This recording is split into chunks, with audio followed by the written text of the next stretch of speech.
think I did.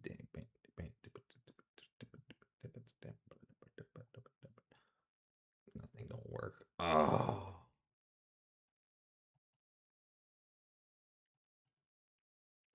Bam. Pause. Cool. Nice. Nice. Nice. Nice. Bam. Bam. Copy. What's up, Sandy? How are you? Oh, I didn't see. It was 33 seconds. Sorry. How you doing? How are you? Uh-oh. Why doesn't that not pop up?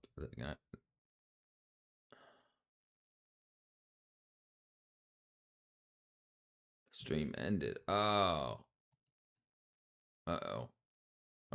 So let's close this one. VU. I think I broke something. Boom. Remove source. Okay. Hey, there it goes. Sorry about that. Bam. All right, that should work now. How you doing? Okay. Boom. Good putting the pieces together of life. I'm doing good. So far, so good. Let's see what's going on the internet. So far, so good. I'm hoping to get the other studio together by the end of the month. We'll see. Oh, now it's popping up. There you go. Martian. Dr. Wiener. Internet. The internet. 2%. Oh, what's this? I got a message.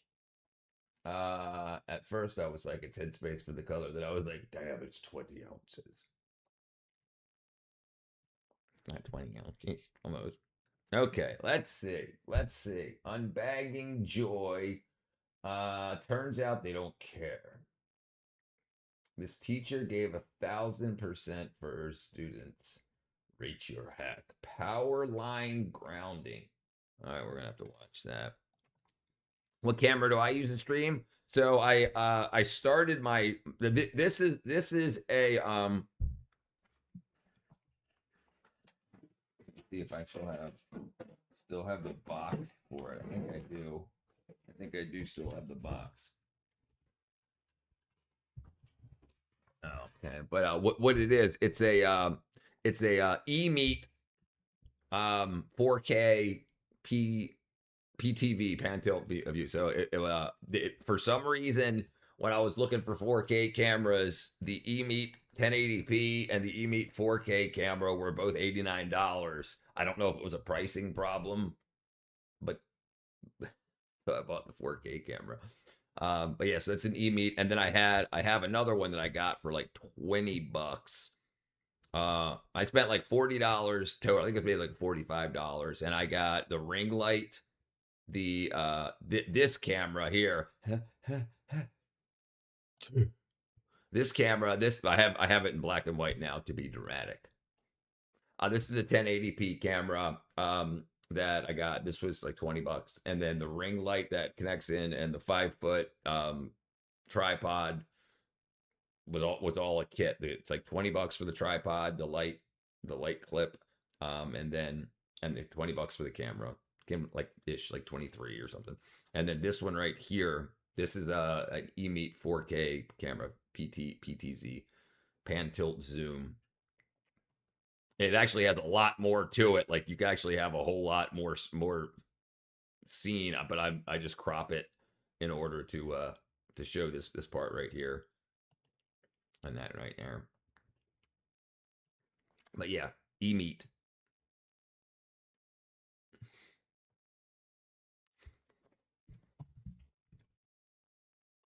And it's got like it can follow you around. You can program the pan tilt zoom. So if you want to set it up for not just live streaming, but you want to record stuff and you want it to like follow you across the scene, you can do hand gestures, and you can program like what hand gestures you want it to recognize. So like you can like wave at the camera, like you can say hi, and then it'll a little light on the bottom will flash blue, and then it'll follow you around, and then if you wave again, it'll turn off. That's pretty cool. Yeah, it's pretty cool for $89 for a 4K camera. Yeah, you can like see all my hairs and stuff. Yeah, so I mean, I was surprised to be able to get a camera that does all that. There's one that's more expensive. It's got like a more bulbous base. Here, I'll just show you. E-Meet 4K pan tilt zoom. Not Elite, E-Meet. Here you go. Boom, boom, boom, boom, boom. Okay. It's got freaking 9,722 reviews on it. So this is like the one I have here. Like this is the one I just showed you that's in black and white. And so it's like $27 for the 1080p camera. I mean, that's not the same brand that I have as the other one, but that's even okay. So it's this one right here. This one right here. This is the pan tilt zoom I have. So now it's currently $99. That's the exact one. That's the exact one I have.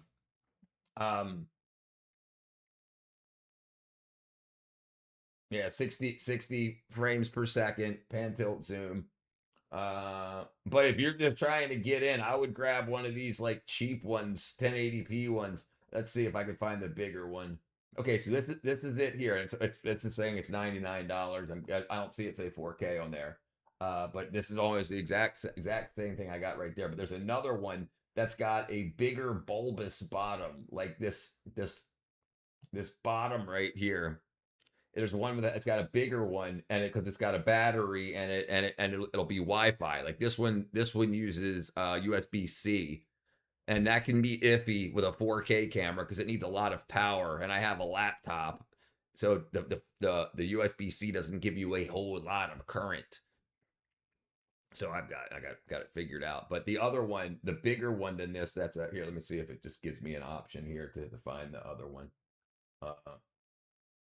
Oops. Yeah, here it is. So this one right here has got the it's got the pan tilt zoom, same one, 4K, $179, and that one's battery and Wi-Fi, so you can just walk around with it, set it where you want it, it'll pan, tilt, and zoom, follow you around, or like I said, you can program it in. So if you wanted it to do something, and that's wireless. I just didn't have the extra $100 to throw at it. But yeah, that's pretty good. Pretty good stuff. Pretty good stuff. I'm happy with it. Oh, actually, no. Look right here. Yeah, the $85. So you can find. This is a 2K. So here's a 2K one for 85. But whatever. If you're doing live streaming, if you're doing live streaming, 2K is plenty. Because like I said, like it's actually a whole. The actual image is huge. I'm only cropped into this amount. Or this amount. But yeah. And then this Insta360 4K is $249, and it basically does the same thing. Same sensor. Actually, it's a smaller sensor. This is one and a third inches, and the bigger sensor is 2.55 inches, which gives you a lot more. I can like blur the background and add all kind of wackadoo stuff. So anyway. Awesome. All right, now I forgot I was going to watch this. We'll watch this. We'll see this here. Yeah, right, Jack. Here we go. Now, this guy's got a little hack for working on 11 kV power lines. That's 11,000 volts to us here layman's. What you do is you get yourself a wire, and you throw it over top of the power lines there, and then you run that wire back down to the ground. You put a grounding stake, so all the power goes through that wire into the ground instead of into you while you're up here fiddling with the power lines. So you get everything twisted back together and climb down, and look at that. He's safe and sound and uninjured. Wow. Well, this is one of those cases where they're just smart enough to be a little extra stupid. Because if this did work, it would just end in a lightning bolt and probably smoke the person that's dumb enough to try this on the ground. But you knew there was no power going to these lines, and you just thought it'd be cute if you did this little video, Yeah, possibly endangering somebody who's a little bit. right. There's no way that would work, especially because the coil he threw over there was going all three phases. It would have absolutely flashed into nothing. But now people see this and like, oh, it's that easy? No, yeah, a lot of people are gonna probably die from that. That's absolutely wackadoo. Absolutely wackadoo. So the power was out in that area. I'm guessing whatever country he's in. That's absolutely crazy. Absolutely freaking crazy. It's admittedly far less dangerous than U.S. Super high voltage lines. Are still incredibly dumb. It's admittedly far less. Right. We've got. If you're talking about depending on the distance you are from homes. So like here, running down, you have like 4 kV ish, and then you have what's called pole pigs that are transformers that drop it from that voltage down to home, 220 or 240, whatever you want to call it, 2-phase 120. Well, but yeah, this would have been still 3-phase. It would have zapped the hell out of it. What up, yuppie? Bunch of yuppies. That's so freaking crazy. Yeah. So from the, because you want very high voltage, very as low as current as you can possibly get, because the more current, the thicker the wire. The thicker the wire, the more expensive the wire, and the heavier the wire. So you want very high voltage, as low current as you can get, but still voltage pushes current. So it's going to push a lot of current, and 50 milliamps across the heart will kill you. Milliamps, and that's a pulse, not for a minute. Freaking wackadoos, bunch of wackadoos. All right, let's see. Yeah, man. I tell you what, if you ever get RF is deadly, that crappily cooker pizza. Yeah, no, yeah, absolutely. That's I used to do work for radio stations. I would set up I would do when I would set up uh radio shots. So like we needed to do digital. We needed to do relatively low power shots from like Atlanta to Zebulon with Georgia, which is about 40 miles apart. I think it was 30, 57, I think is how many miles. 57 miles apart. And we would just transmit a digital signal. So the radio station was in town, but you can't have the huge antenna in town. And right across from the radio station was a water tower. So we put a little freaking 12-inch dish on the water tower and a little 12-inch dish at the or the distribution, or the radio tower was in Zebulon, Georgia. And then once we got that data together, the signal, the mixed radio signal that was going to go out over the air, would be transmitted to that center in the middle of the freaking middle of the country, away from a bunch of people, and then it would be ran through big ass amplifiers and out the bowl. Did you know what else is deadly? Bullets. Never, not once did you ever snort bullets. No, that lead, it's toxic. My fella's been busy in the tower industry since the 80s. Yeah.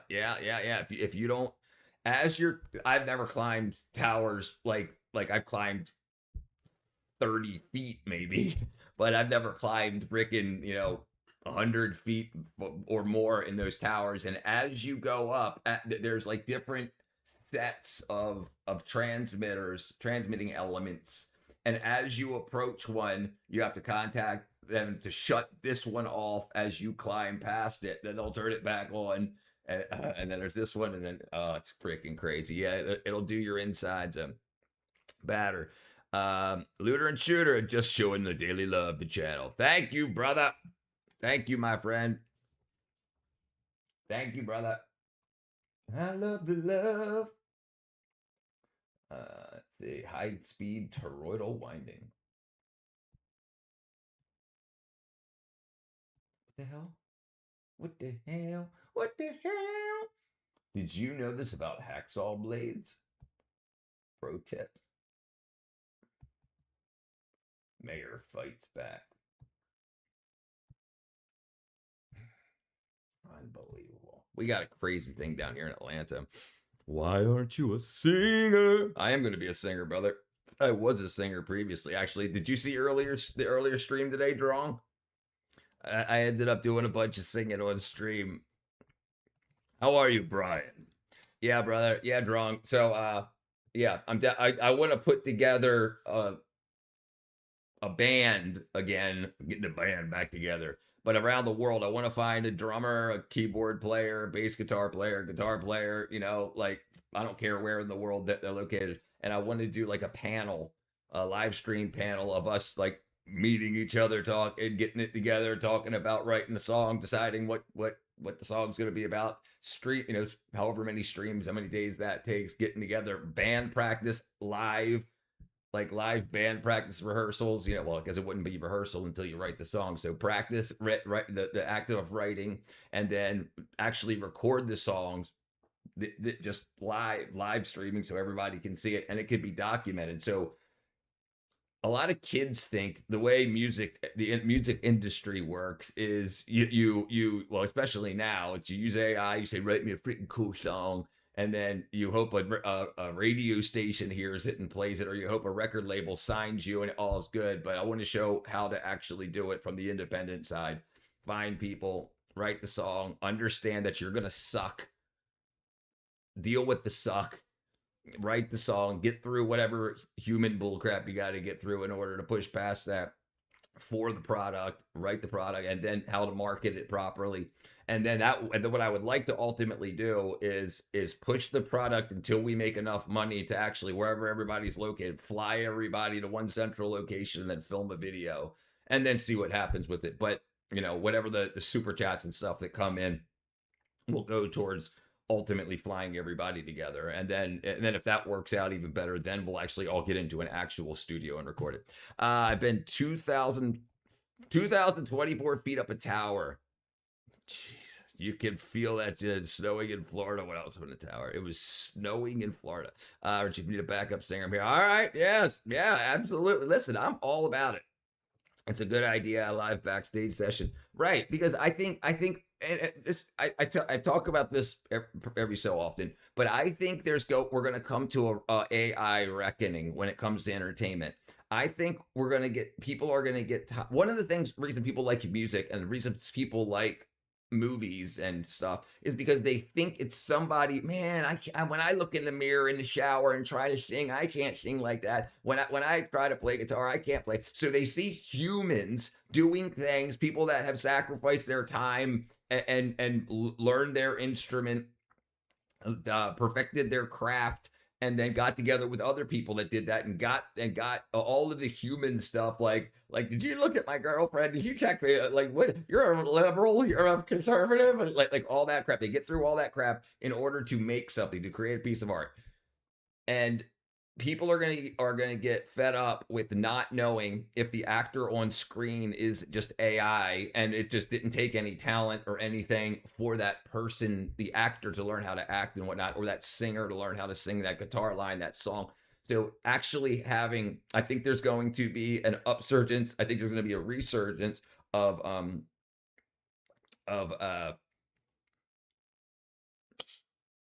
what the hell is that stuff called? The playhouses in New York, Broadway. Like Broadway, I think we're gonna have playhouses back, and people are gonna go sit with other humans to watch humans act. And I think bands are gonna come back again. Like it got so very easy to write, like, I mean, even though they were kind of crap, like hip hop songs and stuff. You know, and then the rap's done by AI and everything. So actually see the humans and actually see them be able to go online and watch them write the song and be invested in it like that. I think that's going to become big. People are going to want more of a human connection. I honestly think it's going to happen. Yes, I agree. Everyone's a terrible singer when they first start out, unless of course they're chosen by the hand of God. Yeah, right. Absolutely, absolutely. Yes, there are people that have God-given talents. Like they could just like perfect pitch. Like they just like, that's C sharp. What? How old are you? 4? You know, yeah, so that does happen. But yeah, you got to practice. Like jam band. That's very possible. I'm telling you, I spent a lot of time in the music industry, but a lot of time in the movie industry, and I'm telling you, that's what's coming up. That's what's coming up. Humans doing human things. People want to know, and people like. I think it'll be very interesting because no, unless you have some local bands in your area, and then someone actually makes it to, like to the big stage, the world stage. Like nobody sees. They just hear people doing halfway crappy kind of okay music out of their garages and stuff, but to see it evolve and to have it documented, to give people hope that maybe I should get a guitar, maybe I should buy a Casio piano, you know. And I think that will help with sponsorships, because if I can put this together as a business plan and then go to the companies and say, hey, I want to do this, it's something I want to do, and I think it will sell a lot of guitars, I think it'll sell a lot of keyboards, I think it'll sell a lot of digital drums or regular drums, then we can get sponsorship, and then that can put the advertising dollars in to get that experiment, or not experiment, project out to the masses. Yes, that has to have global appeal. And since we're all connected online, it has to be one of ultra careful of the personalities, what they say, especially when starting out. I agree. So a great personality is a good place to start. Yeah, I agree. I agree. I agree. I agree. I agree. So why not? Why not do it? Like people sit around waiting for somebody to give them money, but you got to ask.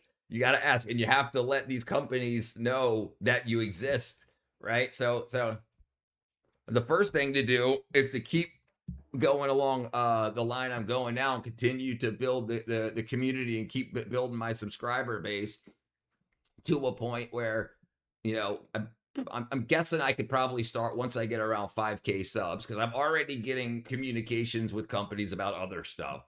Like, hey, will you sling this freaking video game, and I'm like, this gambling thing? No. Yeah, so I don't want to shill wackadoodle stuff, but if it has something to do with the humans actually learning to do human things, I'll absolutely. It's something that I think would be great. Yeah.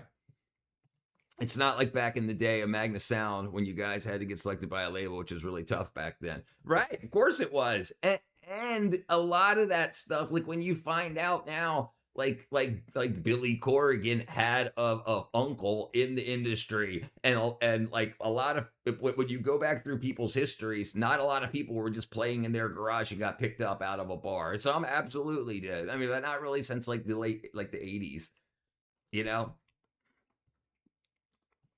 And I was Geffen too. Yeah. Geffen's still around, I believe, or unless it was absorbed by somebody. But yeah, all of those major labels. How, and like also, you have to have enough money to hire a lawyer. So a lot of those major labels won't even take your mail. So if you would mail them or email them your album or your demo, they won't even listen to it unless it came through proper channels. So you have to hire an entertainment lawyer that then can say, hey, we could write a contract with these people, and that's the contact. Because else, think about all the every single, how many rappers are just in Atlanta, right? And so you have thousands of people probably a week sending in their demos, and then now that AI is a thing, you probably have thousands of people a day making AI tracks and saying, "Oh, this is freaking the best thing ever." It's setting it into any, choose a label. Honestly speaking, I think Bob Dylan had terrible voice to my ear, but music would move people. Yes, right, yeah.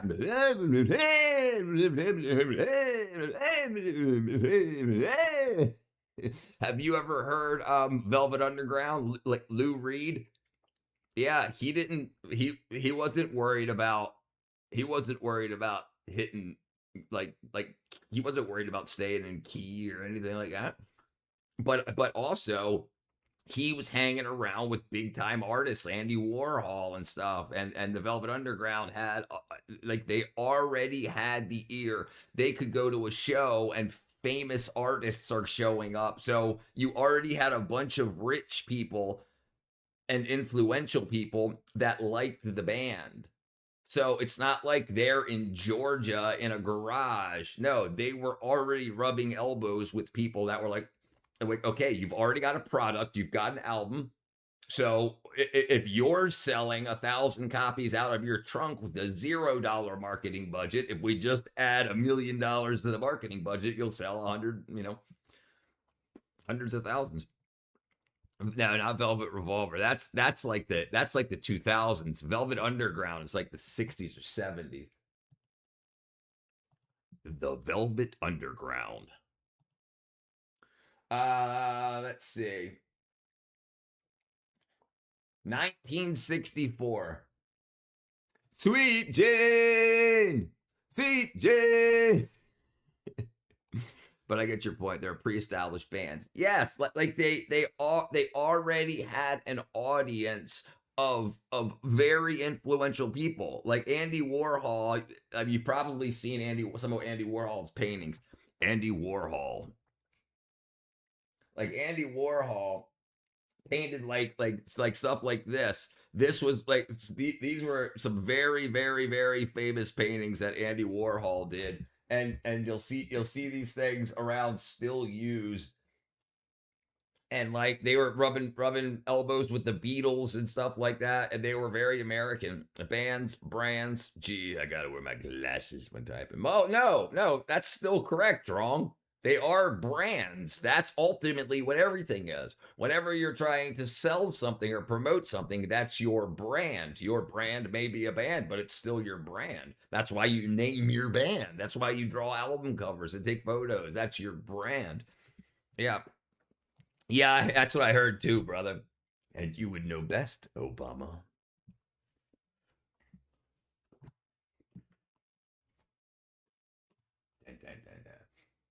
But yeah, he painted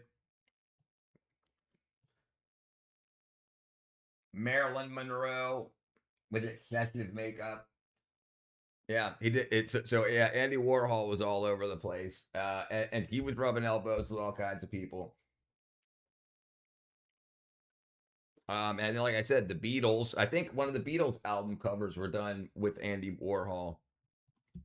Beatles. Yeah, there you go. Yeah, so this is Andy Warhol's Beatles poster. I don't know what's going on there. What the hell is that? I guess eBay does this. What's up, crying fish? Exactly. Just go off and track. Guns N' Roses insanely popular back here too. Insanely few knew that was viciously racist.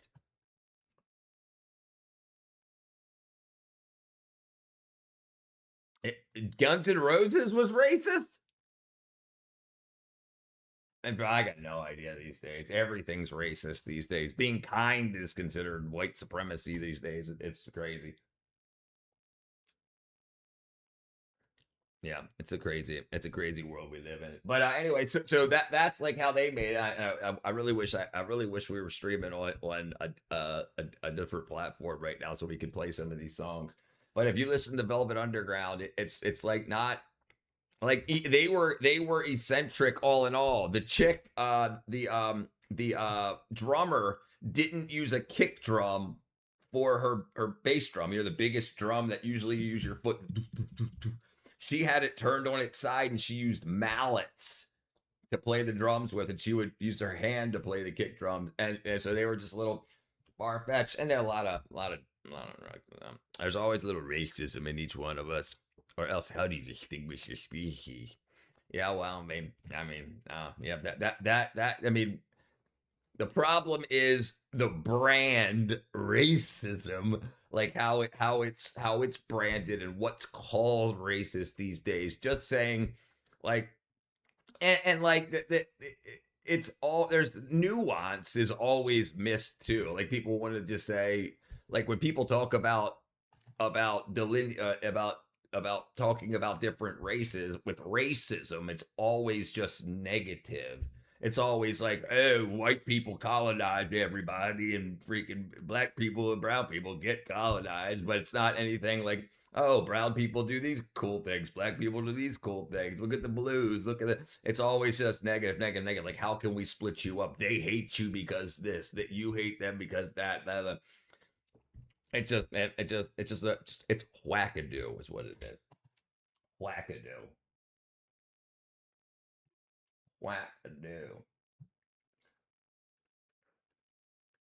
Angry.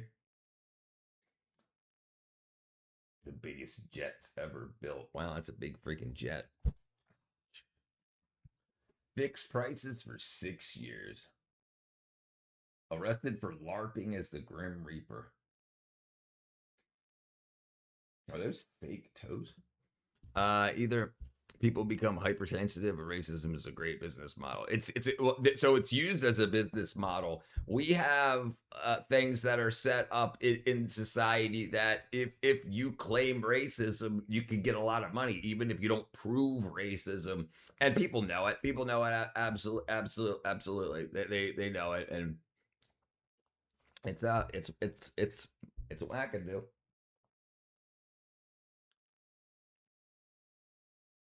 The young brood. Comment. What up, Mayo? It's finished. Oh boy. You noticed it too. Wow. Anti-bear slug. Drum beats online. I guess we talking about bands now. I'm getting just freaking band stuff. Personal home theater. How toxic green muscles fed a nation. Violent juvenile offenders, 1975.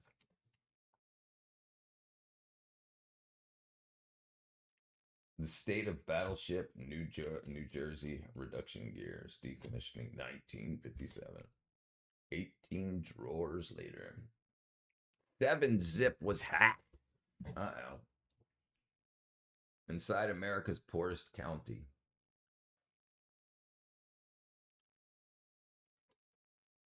That's so crazy. Fermi Paradox. Wow, the Dead Milkmen. That's a freaking band I ain't heard about in a while. Talked about in a while. Better Windows alternative that failed. I plugged my typewriter into a piano. Tight hips. Fertilizer shortage. Using beer for a fertilizer shortage. Oh, crushed glass. Crushed beer bottles. Let's see. I'm not really into any bands, really, brother. When I was playing music, I was playing originals. I might have had like 2 or 3 cover songs that were mixed in, but whenever I was writing, I would not listen to any music because like sometimes like it would come subliminally in, and then so once I started performing a lot, I didn't really listen to any other music. What stuff that I listened to in my past a lot was like Jane's Addiction was a huge band. The Doors was a huge band I listened to a lot. The Police, Sting, I listened to them a lot. Like I got a tape player installed in my car when I was like 20, and I had one tape, and it would just play to the end and then auto reverse and then play to the end, auto reverse, play to the end, auto reverse, play to the end.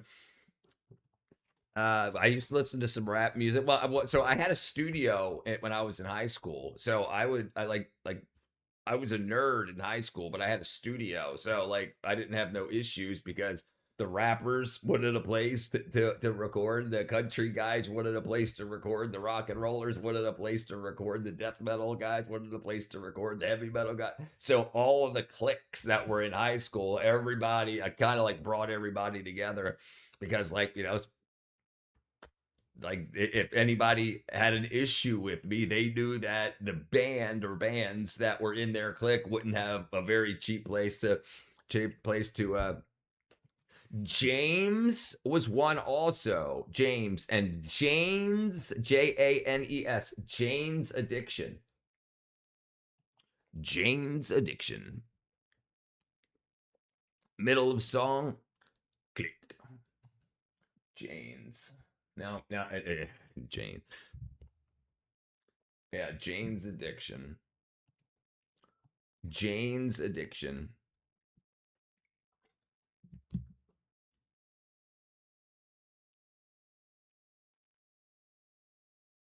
Martin Lenoble. Yeah, that was good stuff too. That was good stuff too. Been caught stealing. Jane says mountain song. Then she did summertime roll stop. So yeah, we would do had a dad would be a cover song that we did from Jane's Addiction. We would do stop, and we would do um there was one more Jane's Addiction song we did. Had a dad. Had a dad. Mountain song stop. Had a dad. Mountain song and stop. Yeah, those are great. But yeah, other than that, I haven't listened. I don't own, like, I don't have a Spotify account. I don't have like a, I don't have any, I don't listen to any in my daily routines. I don't listen to any music anymore. So that's one thing I think I'll bring to the table when I start writing again is, I'm not going to have like when I was writing music, I would often say a line that I thought that I was coming up with, and my drummer or bass player, or whatever, would be like, "Dude, that's freaking XYZ man." And I'm like, "Son of a bitch." So I stopped listening so I could write more. And then after I did that, I never really caught back on again. Just the basics. Just the basics. So I want to start writing it. I want to put a band, a live stream band together. I want to find people around the world to do like panel with and get to know each other, decide on what genre we're going to do, go through the act of writing a song, compiling it together, and then recording it, and then live stream all of it through however many days that takes. And then any of the money that it makes, start marketing it, and then make enough money to fly everybody from whoever they are in the world together to shoot a video for it, and then use that to teach kids these days like what you do. And I think doing that, I'll be able to get sponsorships from like guitar manufacturers, keyboard manufacturers, guitar pedal companies, and stuff like that, in order to have a new thing to push, go out and make music. You don't really have that right now. Everybody's like, just join Suno. So I think I'll have an edge with that. Jane's Addiction.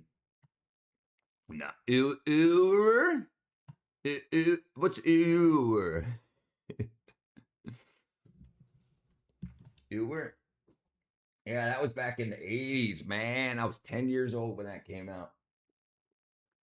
10 years old.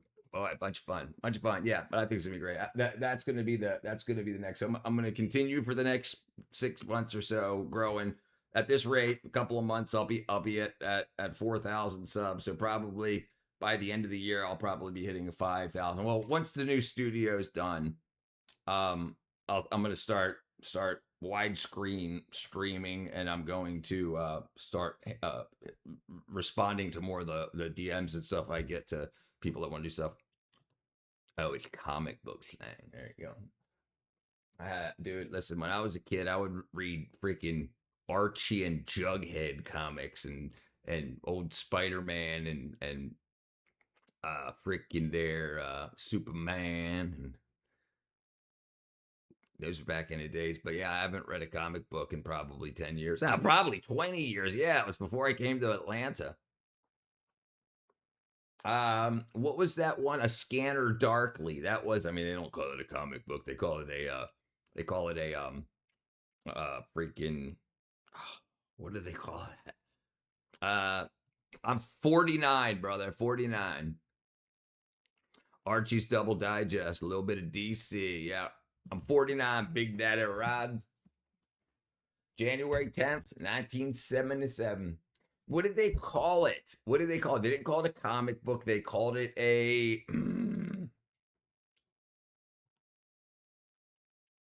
Scanner Darkly. They called it a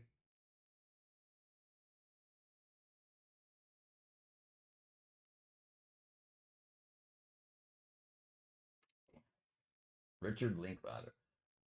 What did they call it? Damn it. What do they call comic books that they don't consider comic books, but they're still drawn? What do they call these things? Come on, somebody's got to know this. They call it an illustrate. Let's see. Let me see if I can find it.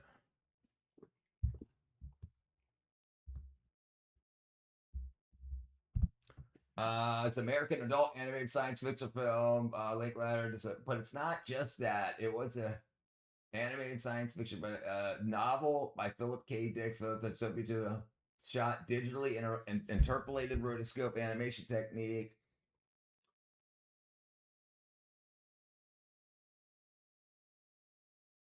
Oh, damn it, I cannot remember it. Tintin, you're a fan of Tintin? Substance D. The war on drugs. Substance D caused bizarre. Illustrated. Okay, let me see. Maybe it'll say a Scanner Darkly comic book. Let's see if it'll say graphic novel. Jeez, graphic novel. Man, October 2006. That was way back in the day. A graphic novel, yeah. Rather than a traditional drawn on cards, that features sequential color stills taken from the rotoscoped animation film. Yeah, I remember reading that. I guess it's been 20 years. That was the last one I read, the last comic book. Good evening, sir. Good evening, Vendelasuki. All right, let's see. Let's see what we can find here. Yeah, Scanner Dark. So it's been 20 years since I've read a comic book. All right, let's see. Let you drive in the sand. 610. Nobody can fix this. Brooklyn Bridge had a problem. It was never meant to survive. 48-volt batteries. Mission-driven storytelling. American Phenom. 100-meter gold. My house is a very, very, very fine house. Nope. C-17 capacity. Paratrooper deployment. Man, that don't look fun. Affordable twin ultralight aircraft. Jonah Hill got good at jiu-jitsu. Let's check this out. Lightning is an awesome force, and we want to harness it. For years we tried, and on July 18th, 2026, we finally got it. A huge thank you to FlexiSpot for sponsoring this video. Stick around to the end to hear more about them. Before we continue, this video documents an exceptionally hazardous experimental lightning rocketry project. It is presented solely as a record of our engineering process, not as instructions or proof that this activity can be performed safely. Critical design, operating, site selection, and safety information has intentionally been omitted. Lightning, rocket flight, ground current, fire, explosive equipment failure, and flying debris can cause death, severe injury, property damage, and danger well beyond the immediate launch area. Private property, remote activation, vehicles, and apparent distance do not eliminate these hazards. Do not build, test, or operate any device intended to trigger, attract, intercept, or redirect lightning. Do not attempt to recreate any part of this project. In our previous video, which you should definitely watch if you haven't already, we discussed how lightning originates in thunderstorms, why it strikes, and ended it spectacularly with our result. In that video, we briefly touched on our custom-made equipment that made this possible. But today, we really want to expand on that as well as the aftermath of the strike. To begin our story, many years ago, way before the creation of electron impressions. Whoa, what did it say? There we go. I wanted to fly a rocket. We first looked into the... Yeah, that's it. They said, hey, let's fly a rocket into a lightning storm. But this has a wire attached to the rocket. So the rocket goes into the lightning storm and it stays grounded, electrically grounded to the earth. And then so it takes their path to ground. Idea of triggering our own lightning. The possibilities of using lightning to do extreme experiments naturally called to us. Searching online, we learned that the way that this has been successfully done in the past is through rocketry. The research groups who paved our way used a trailing wire behind a rocket that would allow lightning to initiate and subsequently follow it, making studying the phenomenon much easier. So at this point, we know that directed lightning is possible. A model rocket with a wire on it? Sounds easy enough, right? Wrong. Published research does not provide a complete method that could simply be reproduced for our circumstances, meaning that we would have to independently create and field test our own equipment from scratch. So this was our game plan. We would need to create Jeez. multiple interacting systems that can be fully deployed within minutes of determining a storm's trajectory, sitting idle and getting rained on as we are actively monitoring the storm for our launch opportunity. To do this, we decided we would need 4 separate... That's Maryland. Bowie, Maryland. That's from where I'm from. Unless there's other buoys. That Route 10. 186. Huh. Field-tested working systems. Look a up rocket Enos designed for Cantor stormy drama. conditions with the I ability saw to it. hold I saw it earlier. We can look into it later though, but I watched it earlier. Some lightning comes to the ground. Yep. Yeah. Some lightning, yes. And sometimes they come from both sides and meet up. Oh, it's somewhere in between the path. Yeah. Wire, a coil winder to wind trailing wire onto a coil. And you also have cloud to cloud lightning too. An ignition system that is fully weatherproof with the capability to initiate from a safer distance, and a portable field mill to measure a proxy for charge in the clouds so we know when to launch. To start, we developed our own cost-effective rockets. These needed to be waterproof, resistant to weathercocking, and balanced correctly if we ever wanted a successful launch. We used the free software OpenRocket to help with this. We also ended up 3D printing our rockets in order to prototype a lot faster. Through this, we were able to test multiple iterations with different wing and nose cone styles, as well as different motor powers.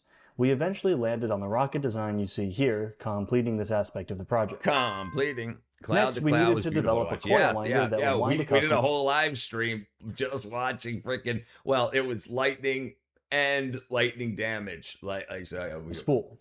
This spool cannot tangle and must have minimal unspooling friction. For the coil winder, we made a video on that a while back. Go check it out if you're interested. For the coil, we decided on a specialized cylindrical geometry. This geometry was chosen as we found it gave us the highest success rates during our many test launches. Speaking of wire, we are using wire that is quite thin. As you can imagine, it is very easy to break. It took us over a year to solve the wire breaking issue, but by optimizing through trial and error, the conductor material, and tweaking the physical parameters of the coil, the problems have been solved.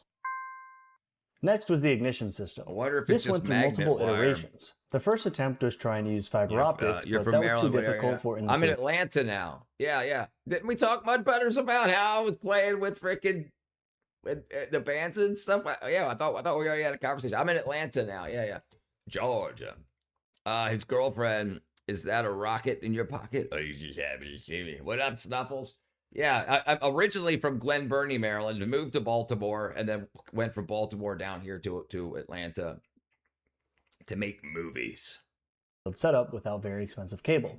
It also has issues with snagging, long setup time, and directly connects us with the strike zone. That's not This good, yeah. is a big no-no.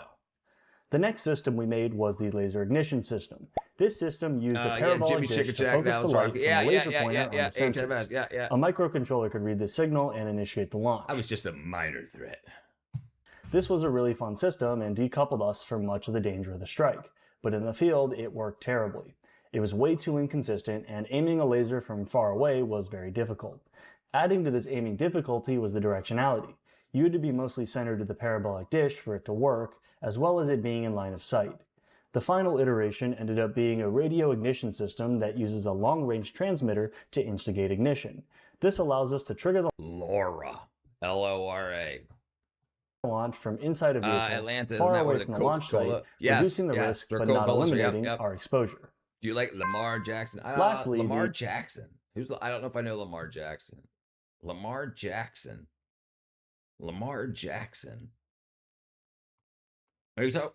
Is that the guy from freaking Star Trek? Cool. I got family in Richmond Hills and Savannah. Nice down here. Yeah, it's nice down here. Yeah, definitely. Come on, Dram. Hello, you're all sick.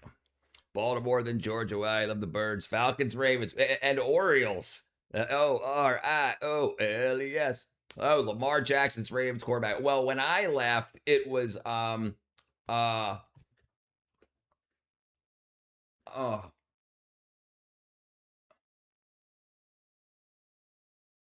when I left, who was 2013? No, not 13.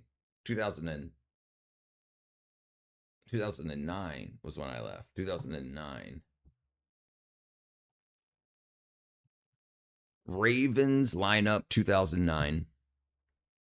Joe Flacco, Joe Flacco, and Ray Rice, Derek Mason. That was, and Ray Lewis. That was like the team, the Super Bowl team. So that year that they won Super Bowl 25, 25 or 45. I don't even remember anymore. Yeah, Joe Flacco. Nagata. And Nagata Davida. Everybody did that song with him. In my country grade school, we'd always do bottle rockets, that little capsule mouse for 1980s. I know you're big on improving education in the U.S. Not sure if you saw them. I posted 2 links to Discord policies. I saw them. I haven't gone through them yet, but I did see the link. I saw what you posted there. Joe Flacco still plays football.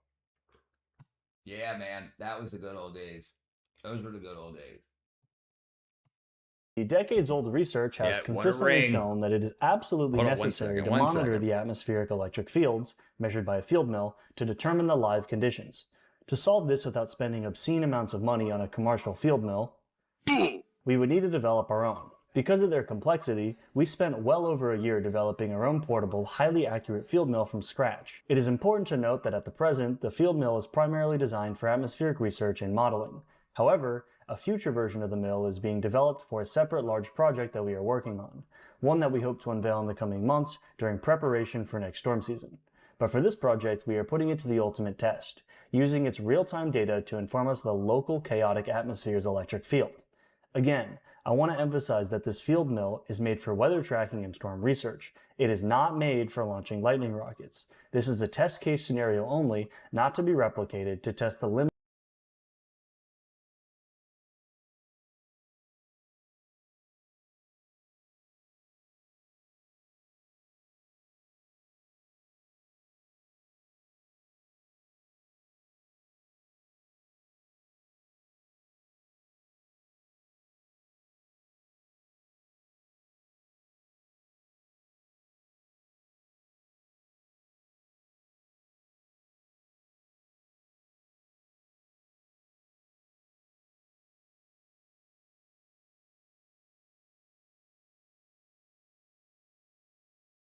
Sorry.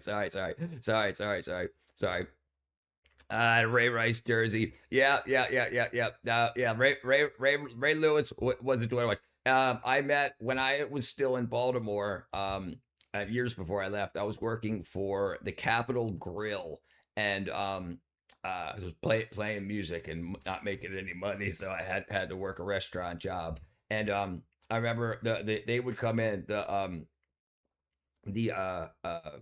I was about to say Falcons. The freaking Ravens would come in all the time and they had private rooms in the at the Capitol Grill, and they was coming all the time. They're cool. You know who else I met and talked to was the Iron Man, freaking Cal Ripken Jr. He would come in with this guy I worked Wednesday day and night. And Wednesday day lunch, he would come in and we had this $1,000 lunch. It was 2 Kobe beef hot dogs and a bottle of Penrod's wine for $1,000.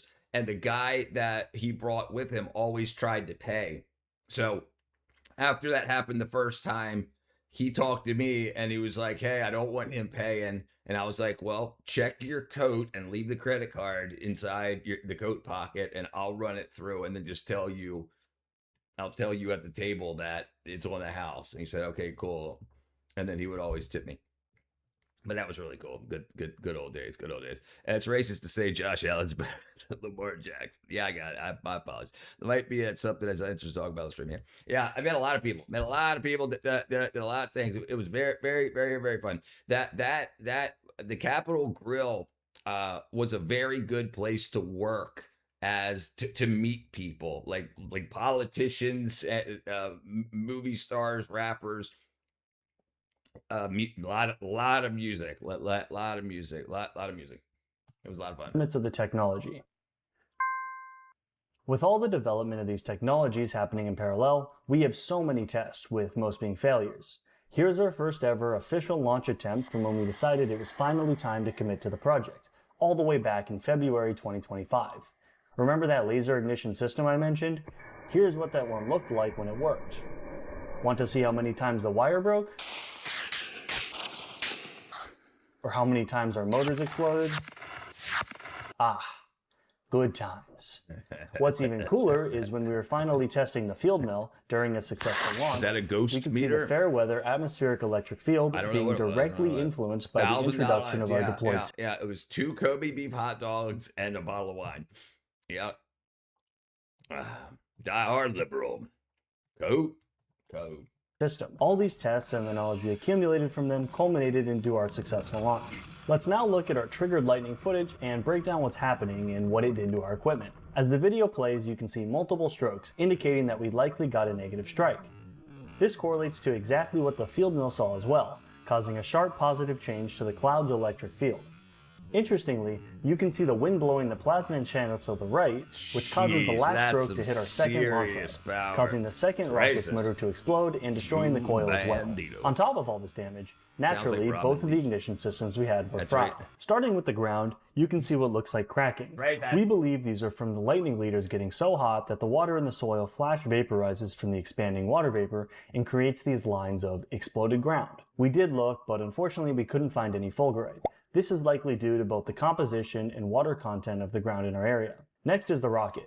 We never found any remnants of its existence. Yeah, it's done. It likely vaporized or blew into a bunch of pieces. So it was the launch rod was unharmed. It was thermoplastics. It heats it up so that they can melt it to 3D print it. So as soon as it got that hot, it turned into gas. Angel Reese, I'm like, stop hating. She's better than that. But the coil of remaining wire was melted into the spool's body. You can also see beads of molten metal along its length, indicating significant joule heating in spite of this not being the preferred path to ground. The last thing to check was the ignition system. You can see just how devastating the lightning leaders were to the plastic casing, blowing the layers apart.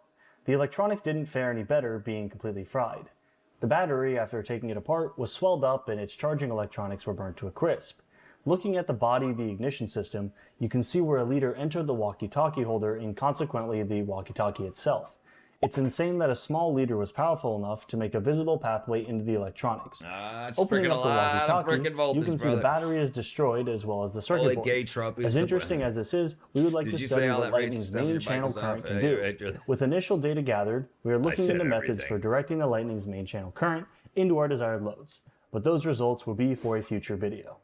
If you're anything like us, you enjoy a good thunderstorm. And what's better? Yeah, that's crazy. That's a lot of freaking wackadoo.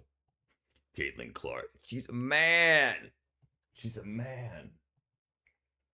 Yeah, that stuff's gonna be pretty rough. Seeing those ex-NBA guys and trying to get into the WNBA. I think they're doing it on purpose. I think they're doing it to bring more eyes to the WNBA. I think it's 100%. It's 100% to try to increase viewership of the WNBA. I don't think that they're absolutely saying, "Come on, bring us on. I'm now a woman." Angel Reese, brother Julian. Yeah, and she was from Maryland. Yeah, I think we talked about that the other day.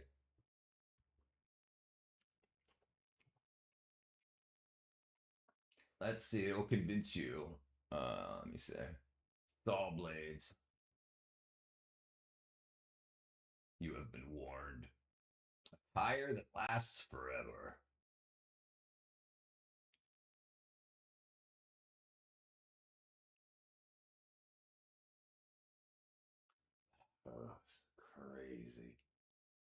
Oh, it's crazy.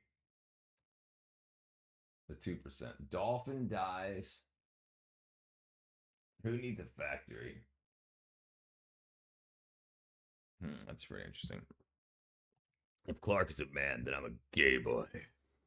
Rich, let me know if you're medium. Let folks know how medium rare chicken is trash. Yes, don't eat that. What are you crazy? It'll be there from the death of us. Yeah, no, don't eat that stuff. She's a beast. Doesn't the NBA have Transformers? You know, I don't know. I don't know. They definitely have the. You should react to some Coach JB clips.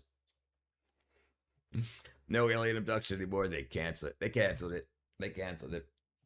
That stuff. You got nothing on Skylar Diggins. I don't watch any of that stuff. You guys have a lot more time on your hands than I do. Let's see. Low cost hidden truck compartments. Each barrel is worth 15.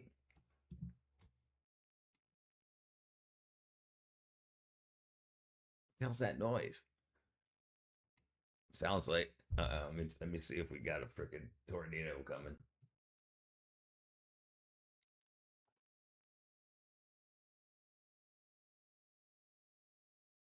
What is that? Oh, I guess you guys can't hear it.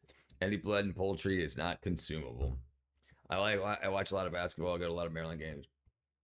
Where are you at, Mud Butters? What area are you at?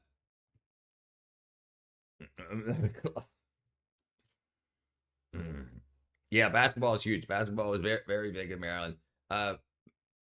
When working at the Capitol Grill, like I said, we had a lot of sports players come through. But the basketball as like a culture in Maryland was huge. DC, yeah. So I used to work when I was 25. I worked in DC at a place called Brede, Brede, Tacoma Park. I remember Tacoma Park. Yeah, I'm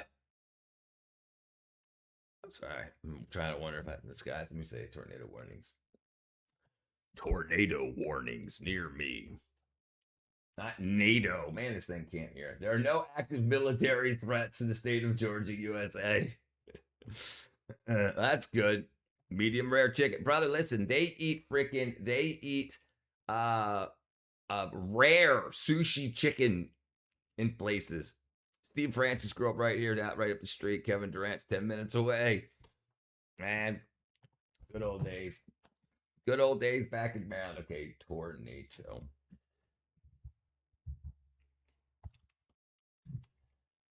Atlanta, Peachtree City.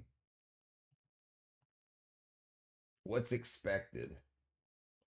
Heat index 103, 103, 104, 104, 105, 106 on in Macon, 107 in Dublin. Jeez.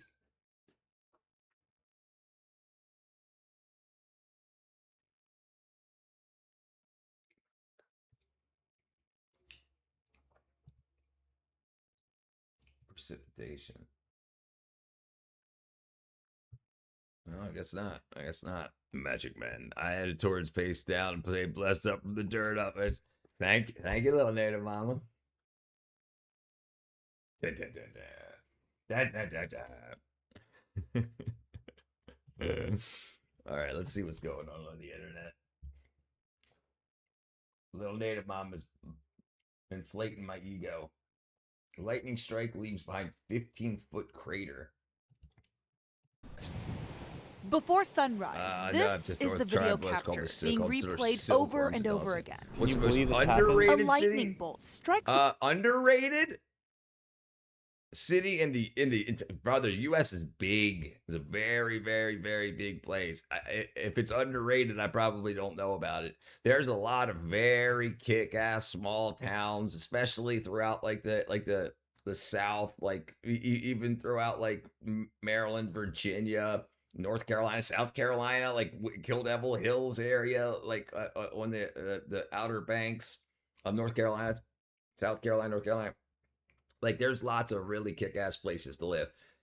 The thing about the news is it's a show about sex and violence. So you never like unless you're watching local news for some places, you hear about, oh, look, there was a freaking science fair at this place and everybody's in love and everything's great.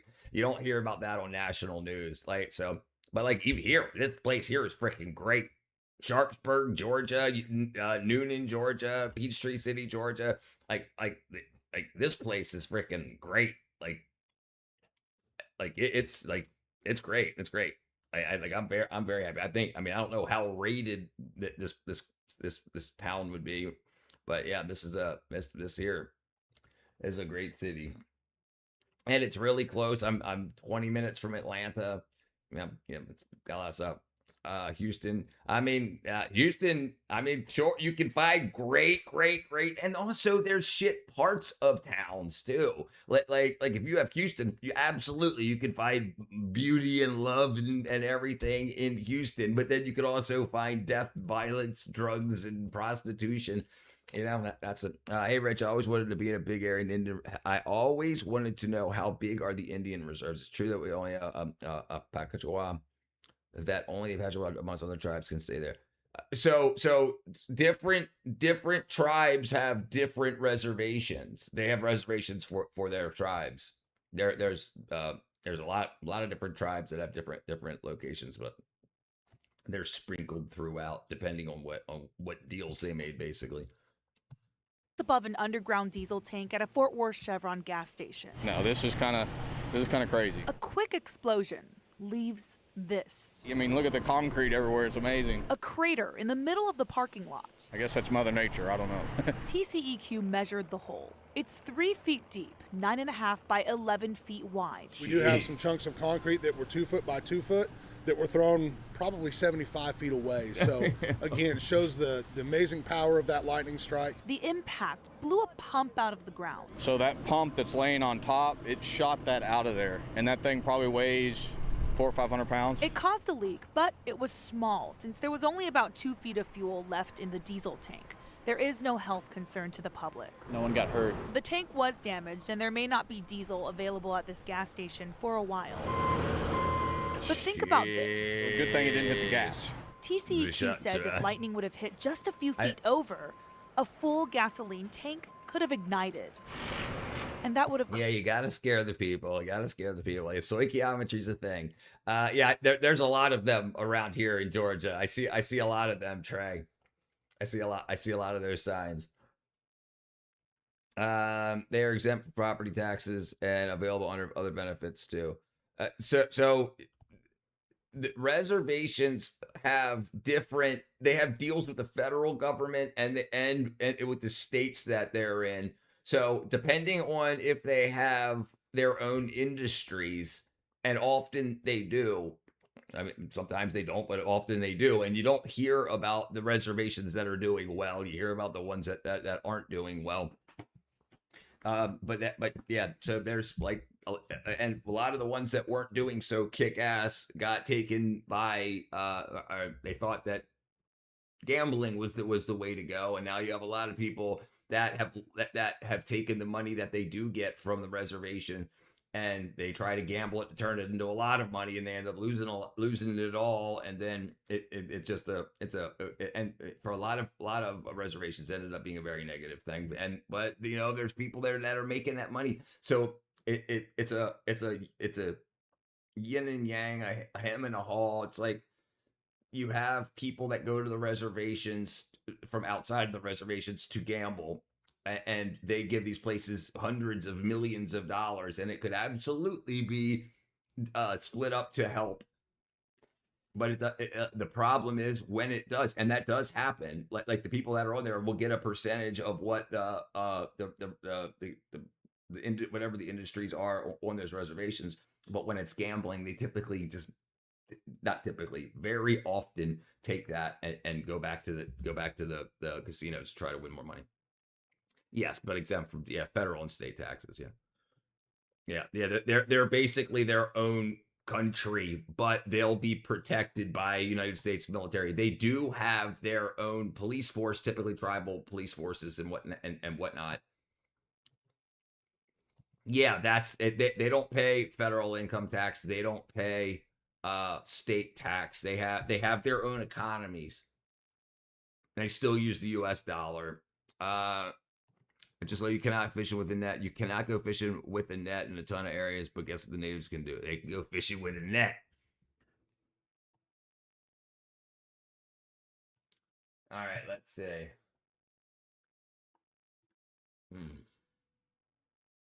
Professor turns childhood double dutch into a real machine. No way. So now you don't need friends anymore. Look at this double Dutch machine. Oh, Look yeah. at this. So now, Outside of the so Bronx now you don't have to find 2 other friends to double Dutch with. elementary school she What up, attended Georgie? in the 1980s, You love you some Dr. women? Tahira Reed Smith is jumping that's double right, Dutch with the machine 40 it is, years what in the kind of- making. I was really emotional about it this morning. Now an engineering professor, Reed Smith remembered back to what initially sparked the idea for her prototype jump dreams. So this was in 1986, and all I remember the assignment was to draw a picture of something you wish you could have. And I was an only child at the time. You're like, how do I draw friends? Sorry. I love live jumping by double Dutch. reservation. I 2 learned of at them, age same area, 5. 2 different ones. And so this the poster same contest, I area, was like, 2 boy, it'd be different nice to have a machine that could turn the ropes for you. And that's where it started.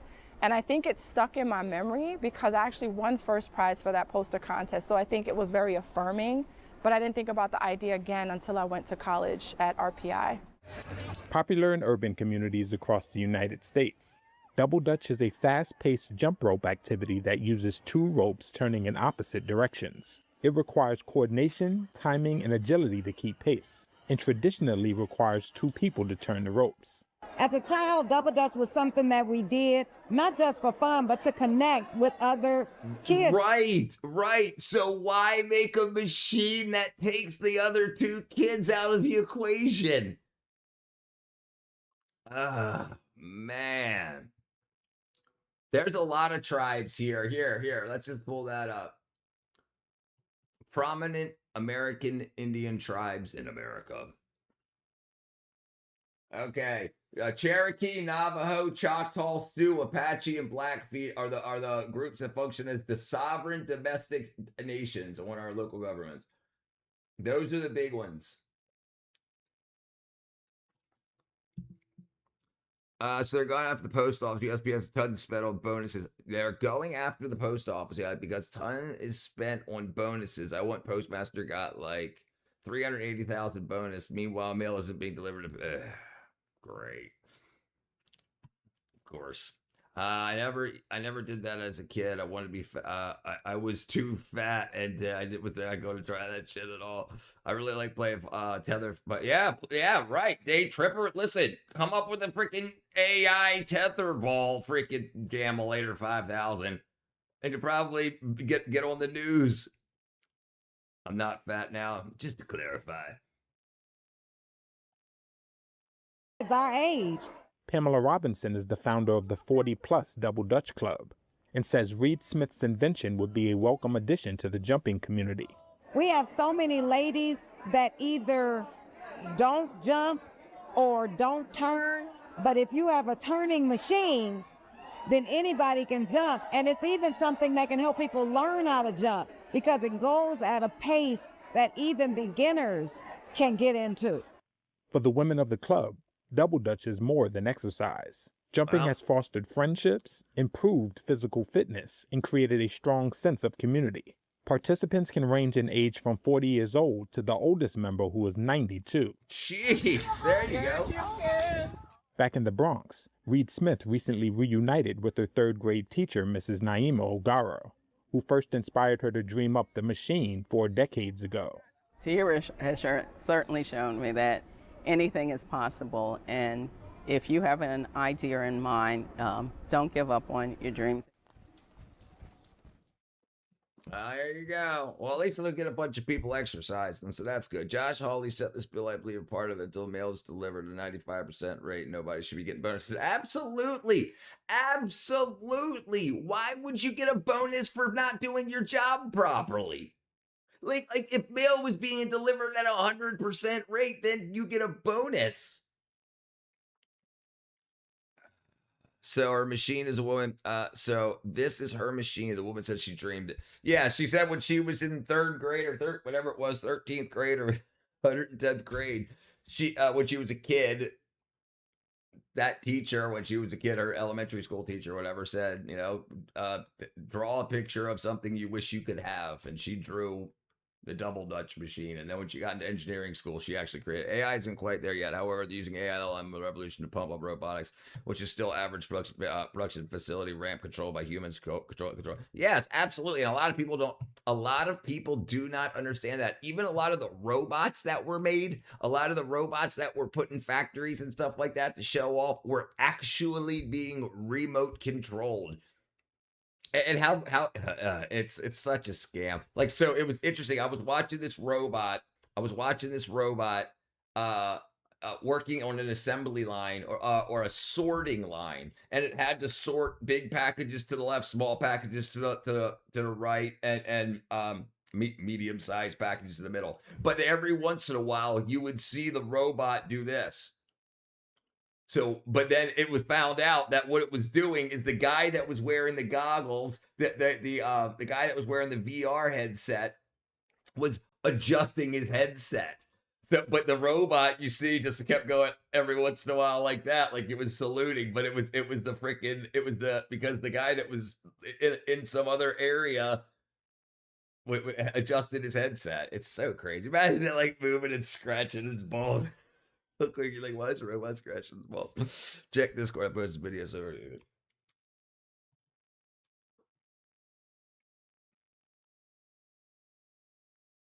All right, let's see.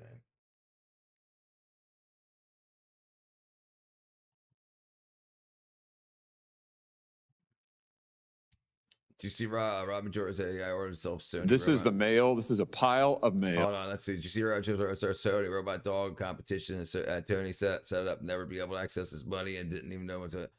I did not see that. Dog companion. I thought it's a complicated. Can you believe that people are so dumb they watch an AI generated video and believe it's the truth?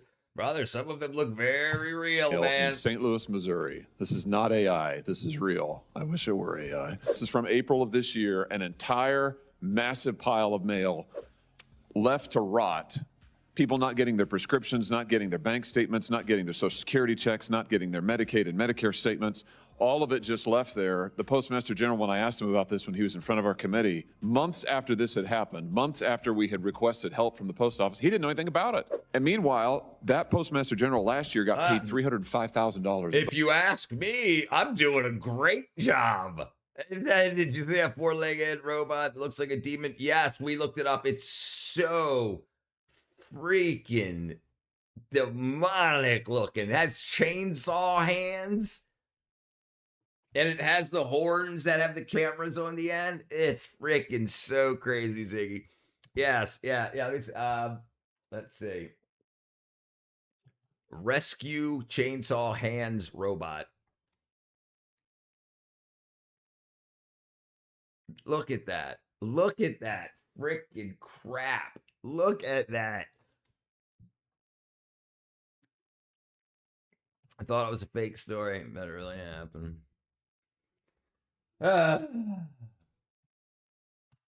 Bonuses.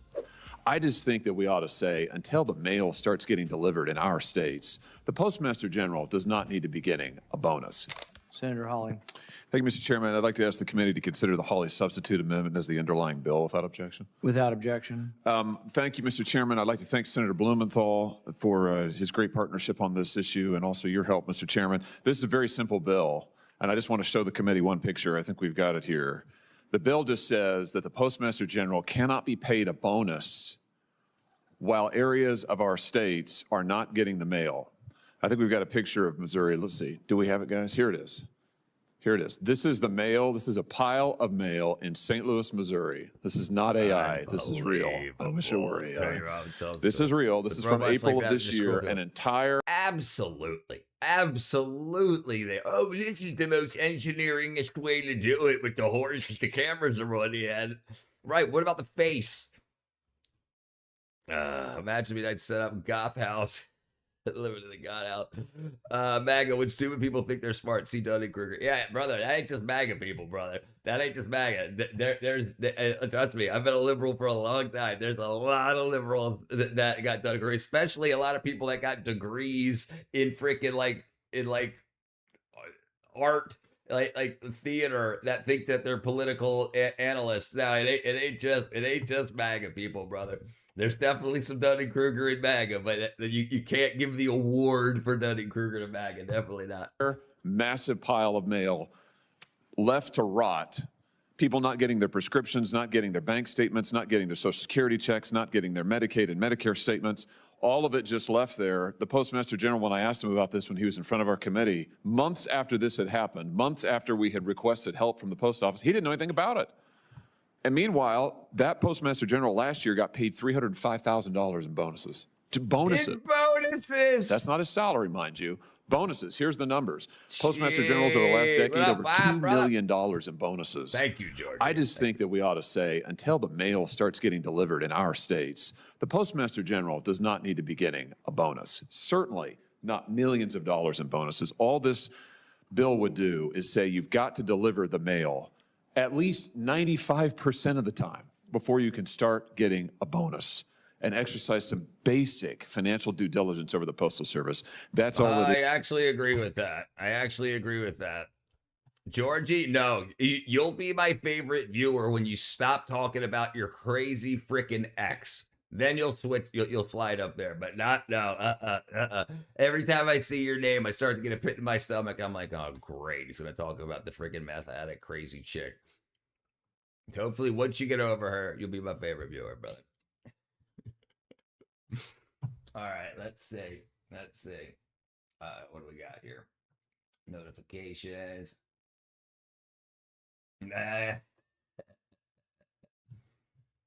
Drawing. I just got your letter. My man, what up, Kevin? Why would they make postal workers do their jobs? Right. That's racist. Racist. What do you mean? No, what do you mean? They gave us the mail. We dumped it in the woods. You said, and he said, Postmaster General said, empty your, he said, don't come back to this shop until your truck is empty. And we emptied the truck. We did what we were told. Proper address? And who do you think, dude, imagine going through that. Dude, like did the grandmothers still send their grandchildren like $20 in an envelope for birthdays and stuff? Imagine if that still happens, which I'm guessing it still does. If you get a bunch of mail and you're going to dump it in the woods, you think people would go through it to find like the birthday cards and stuff just to freaking, I mean, and then prescriptions and shit stuff. Unbelievable. Unbelievable.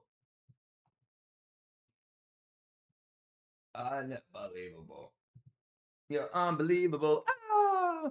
I don't know how it gets that bad. Landfill size pile not being delivered. How the hell does it get that bad? I don't get it. Listen, I tell you what I think. I think you got a bunch of people that make probably, I mean, let's say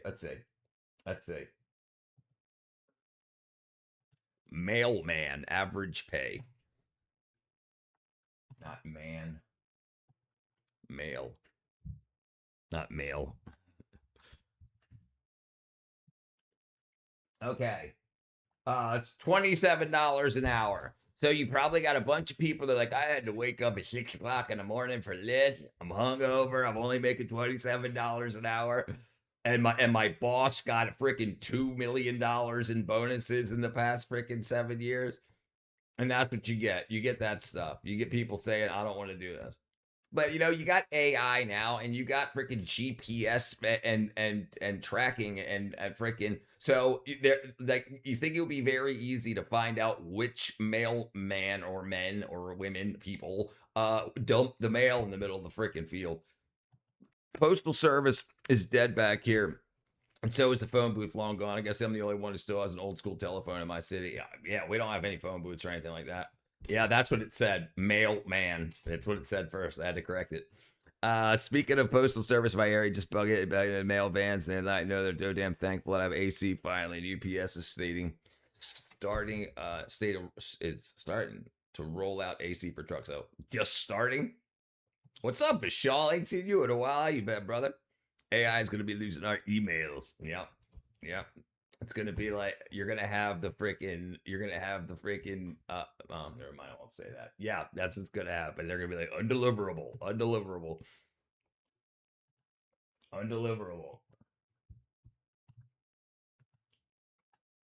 A-Bomb 79. I ain't seen him in a while. Jeez. Okay, let's see.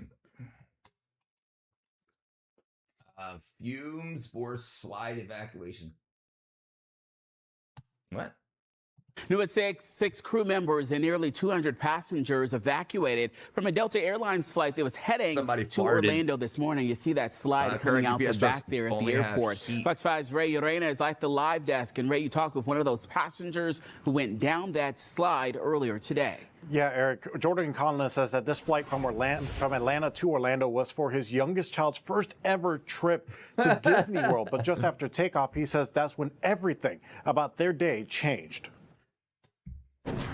That slide is something else. Video posted to TikTok shows a woman sliding off a Delta Airlines flight after it made an emergency landing in Atlanta Saturday morning. The pilots declared an emergency with air traffic control just minutes after takeoff. We have smoke and fumes. We're going to return to need vectors to return to Atlanta. We are declaring an emergency at 2204. I couldn't see any smoke or anything. There was a very slight smell of jet fuel exhaust. Jordan Conlon was on board the Orlando-bound flight with his family. We spoke with him after he successfully landed. It looked like from her camera there. It looked like freaking smoke in that what do they call it? What's the poor people class? Yeah, first. Is it considered second or third class? What's it called? Business class? No. It's not just undeliverable mail. I got a package that bounced back and forth between the same facilities like 10 times in a row.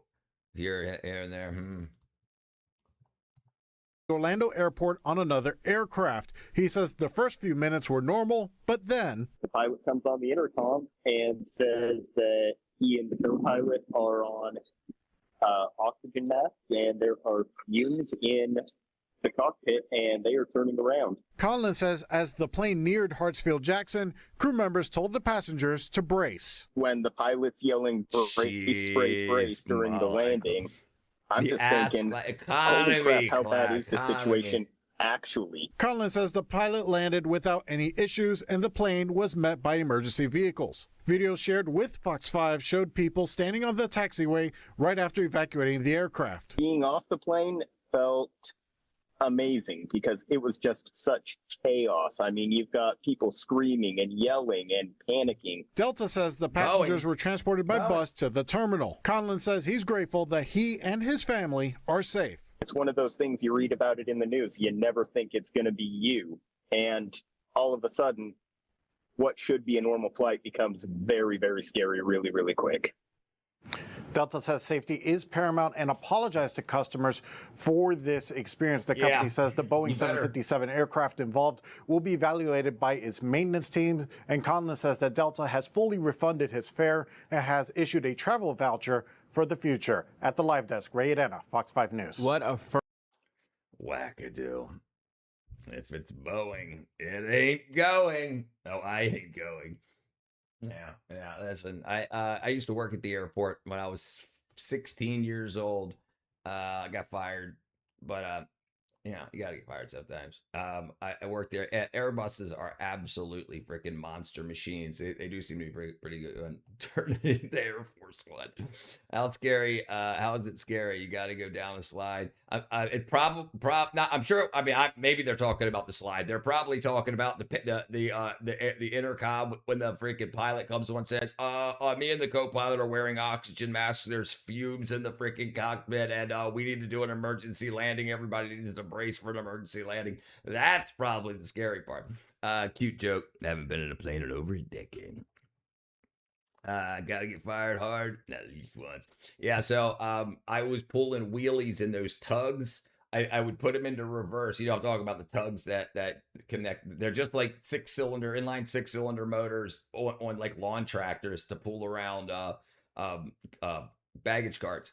And so I would put it into reverse. It only had FND, forward, neutral, reverse. That's it. It had a gas pedal and a brake pedal, forward, neutral, reverse. And I would put it into reverse and then slam it into forward, and it would go, and it would make a little wheelie. So I was like, hey, fine. I was 16. I didn't have a driver's license. I didn't get my driver's license until I was 18. So, and then I was in the bag room, and the bag room had smooth, like polished concrete floors. So if you did that, it wouldn't do a wheelie, but it would lay a little patch. Well, I kept doing that, and I did it like 3 or 4 times, and then I tried to go for a real big one, and then the wheels just spun, and I kept going in reverse, and I slammed into there's a curb on the inside of the building, and it cracked the rear differential cover. And I got fired for that. Apparently it was $600 worth of repair. That same day that I got fired, the guy that was my manager punched a hole in the side of Air Jamaica, an Airbus. He punched a hole in the side of it because he was driving up to it with one of those it's like a Jeep that's converted into, it's got like where the driver's side would be, there's a so it was right-hand drive, and where the driver's side would be in America, the left-hand side is a bag belt that you can lift up and then drive it up into the belly of a plane. Well, he had it up too high and he wasn't paying attention, and he poked a hole right through the side of the airplane, and he didn't get fired. I got fired from the National Zoo. Bad. Want to hear the story? What up, B2B? Great way. Yeah. I was a kid. To me, this was freaking a toy shop. There was big ass airplanes, big ass engines, and big machines and stuff that they were letting me drive. Yeah, boy. Yeah. But you know, testing boundaries, I guess.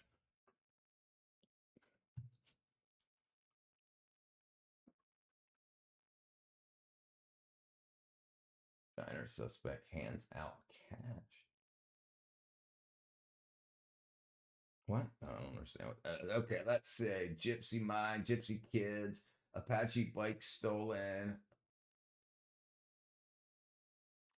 Metro Atlanta property owners put AC units behind bars.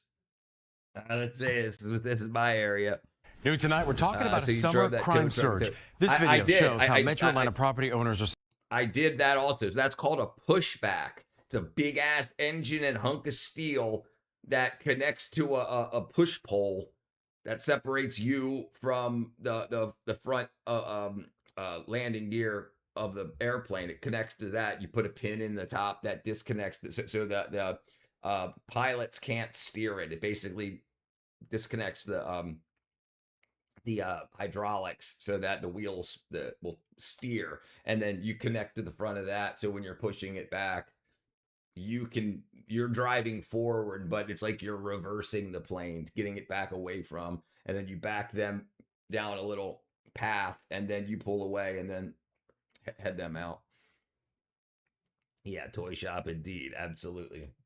Saying they're seeing an increase in thieves taking AC units just like that one down there, putting them in their truck and taking off, leaving victims in the heat, facing thousands of dollars to replace these units. Channel 2's Ashlyn Webb live now in Northeast Atlanta tonight for us. So Ashlyn, some thieves aren't just grabbing scraps, they're taking the whole thing.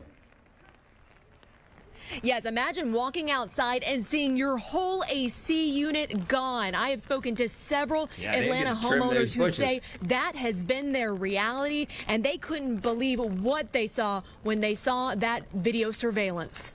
Video surveillance. Currently being recorded. Yeah, pushback planes really well. They didn't care. Casey Ingram says he couldn't believe what he was right, watching. Yeah, and you're blowing all that thrust into the bag rooms, the bag belt room, and stuff like that. That's right in front of you. So yeah, it'd break windows and all that. Yeah, so they could do it. They've got the technology. Yeah, but yeah, that would be no bueno.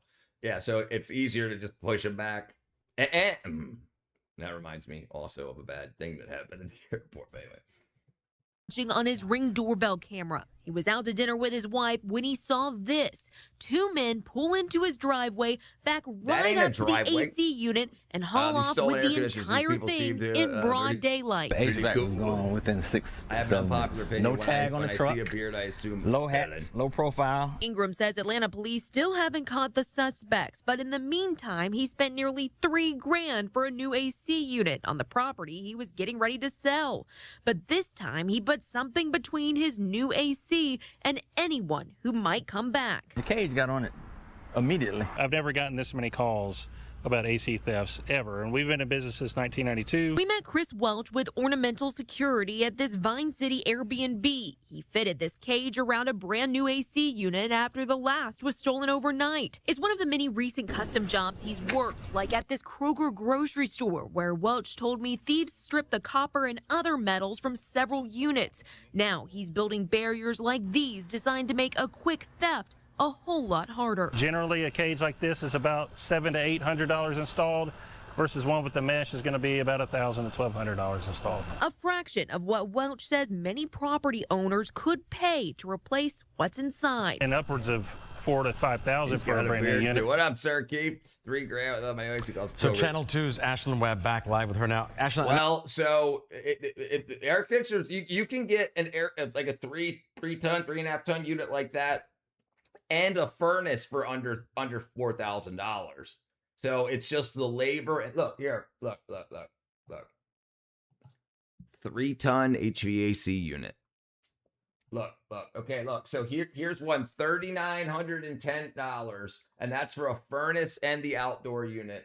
And you've got a bunch. It's good. Keep on going. So here's another one for $2,589, but that's not the furnace. That's only the inside air coil. Here's one 3-ton with a furnace that's got the heat and the cool in it and everything, and the outdoor unit, $34.60. So yeah, they're not that expensive. The labor and then the refrigerant to charge it is where the money's at. What up, Spartacus? Yeah, you got a beard. Paying $12K for centralized air. Yes, yeah. Yeah, that's including the labor and everything. I got a 5-ton unit and furnace for $15,008. Like the video. Yeah, like the video. Help a brother out. HBO, help a brother out. I know you've been working on this for several days now. I tell you what, if anybody's got any welding skills, any metalworking skills, go get yourself a $200 welder and start and put up, hey, who wants a freaking cage put around and start slinging them. $1,000, that's about $200 in materials. Yeah, you can absolutely start. So if you live in those areas, people will steal your grand if you left her outside the shop nowadays. We live in weird times, Perry, brother. We live in weird times. Let's talk about the copper here, because I'm just going to say it, can they make enough money that's worth going through all this trouble? Yeah, not really, even though the value of copper has increased quite a bit over the last few years. If they are not selling the whole unit on the street, they're actually scrapping the metal. But the copper that's inside a single AC unit is valued at about $30 to $40. Right. Compare that to the thousands of dollars that these homeowners are having to pay for replacements. Back to you. I mean, a quick buck for them, but just heartache and thousands, like you said, for the homeowners who work so hard to put those ACs there in the first place. Ashlyn. Yeah, that's wackadoo. It's wackadoo. Yeah, my condenser replaced, 12,000 lifetime warranty. Carrier, Brad. Yeah, I got a carrier also. Yeah. Unit's been cold 62. Says 62 degrees, dude. Mine's 78. I've got a window unit here in the studio because the lights and everything are hot. But the house is set at 78. Genghis Khan, Georgia Steinbrenner, all of them, all the fellas, Jim Carrey, Shirley Temple. Depends on how many they steal in a day, right? That's it. Point two. Okay, listen. If you have an organized crime syndicate, they can take those and not get the copper. They can absolutely resell them, just like right here. You can sell them on eBay. You can sell them on freaking Facebook Marketplace and all of these other things. You can absolutely do that if they know the installer. And sometimes you hear about stuff like this, like when the firemen get bored and so they light a fire to go put it out. So imagine this guy is like, I've never got this many calls before. And they're like, hey, I'll give you $500 for every unit you steal. Right? So people go around in the area that you service stealing these ACs, and then you get the call, or you're likely to get the call. Yeah, a lot of stuff happens with organized crime. I guarantee you have a buyer already. Yeah, I'm sure they did. Somebody or their house, somebody else, that outdoor unit died. The male anchor looked like a PS2 character. Very, very, very like phone thefts. They might get only a few quid per phone, but they're stealing $50, 50 phones a day. He's selling them to contractor for cheap. Yeah, probably less than that. Probably $500. Yeah, but like I said, this is why you have a soft on crime approach in a lot of areas like this. It helps the economy. If somebody already has a new unit, they've got the money to do it. So if it gets stolen, businesses in the area, people have jobs to replace these. You know, so, and the cops get paid to freaking find out who did them, and they won't find it typically like that. Like that dude backed up on camera. You can see his freaking license plate. And regarding vitamins and supplements on your website, you seem like to use more expensive premium brands. Does that matter? Supplements brands more? Yes, absolutely, absolutely. So the brands I use, especially for the B, D, and methylfolate, they dissolve under the tongue. They've only got 3 ingredients in them, including the vitamin. So like the B12 only has milk powder. Okay, so it's milk powder. And then you have not xanthan gum. What is, oh, I got it right here. Acacia gum. So you have milk powder and acacia gum to make the pill, and then B12. So it's only got 3 ingredients in it total. It dissolves under your tongue and it absorbs directly into your body. So if you have issues with your gut or gut bacteria and you swallow pills or eat food and your guts can't absorb those vitamins from food or the pills, it is whatever reason that you might have a deficiency. So the ones that I take absorb through the mouth, not through the intestines. Yeah, and I don't take them every day. Like I'll get the 60 pill thing, and it'll last me 4 to 6 months. I'll take them every 3rd day or every other day. If I get them, there might be different ingredients, but the actual vitamin supplement aspect brand, as long as you get some. No, absolutely not, absolutely not. It absolutely matters. So, for instance, the B12, this is methylcobalamin. Okay, so other forms that you get, especially cheap, is cyanocobalamin. So it's cyanide group connected to the B12. And then the liver has to remove the cyanide and then methylate the cobalamin. So I take it already methylated. So if you have issues with your liver, that your liver doesn't methylate properly, then you can take it pre-methylated. So basically it works right away without having to go through the hepatic system, the liver. Yeah, so no, there's absolute reasons for those. And like folic acid is what the government, it recommends be put in enriched foods, but folic acid doesn't necessarily equal kick ass. That folic acid needs to be methylated, and the way that folic acid is made isn't necessarily kick ass. So I want what the body uses, the chemical the body uses. It's not just B12. B12 is cobalamin, and there's many different ways to make cobalamin. And like the way with cyanide, right? It's not kick ass. So I get what the body actually uses. So if I have an issue, like why was I B12 deficient? Well, I don't know. It could be that I don't have the stuff required in my gut to absorb B12 from my food. So that would also mean if I drink drinks with B12 in it, it can't get from your digestive tract into your body. So I need something that can absorb through the mouth and be in the form the body uses it at. So that's why. I know a guy in Albuquerque that can methylate just about anything. We call him the methylation man. Oh man, let's see. Yeah, so it is important. And that's, I think, what a lot of people get. Like, so for instance, also, like, let's talk about like zinc or magnesium. Like they have zinc oxide, which if you take 100 milligrams of zinc oxide, your body might only absorb like 8 milligrams of that because it's not bioavailable. So there's different forms of zinc, different forms of magnesium that the body can absorb better, which means if you swallow it, more of what you swallowed ends up in your bloodstream and tissues. So you have to know which compounds do that. Which is, and if you get them for cheap, it's because they are cheap. They have like they'll say zinc oxide, great, cool. Magnesium oxide, great, but you're gonna poop out what you eat. So it's not going to end up helping you. It's, you know, so that's what matters. What is the actual compound? How does the cell actually use it? And I spent 5 freaking years studying it. All right, let's see. Feds open an investigation.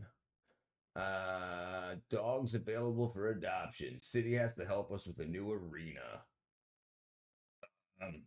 Ebola outbreak. Okay, so in your opinion, would you say nature-made brands of supplements are bad? So if you get nature-made and it's methylcobalamin for B12, for instance, then you'll get methylcobalamin. But they'll also sell you trash because it's up to you to know this stuff, right? It's up to you to know if you're going to get. So if you're going to get okay, let's see. Nature-made vitamin B12. Mermaid. Jeez.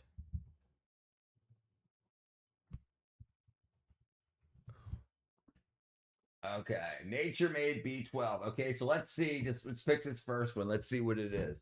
All right. Okay. All right. What is it? What do we got in here? What do we got here?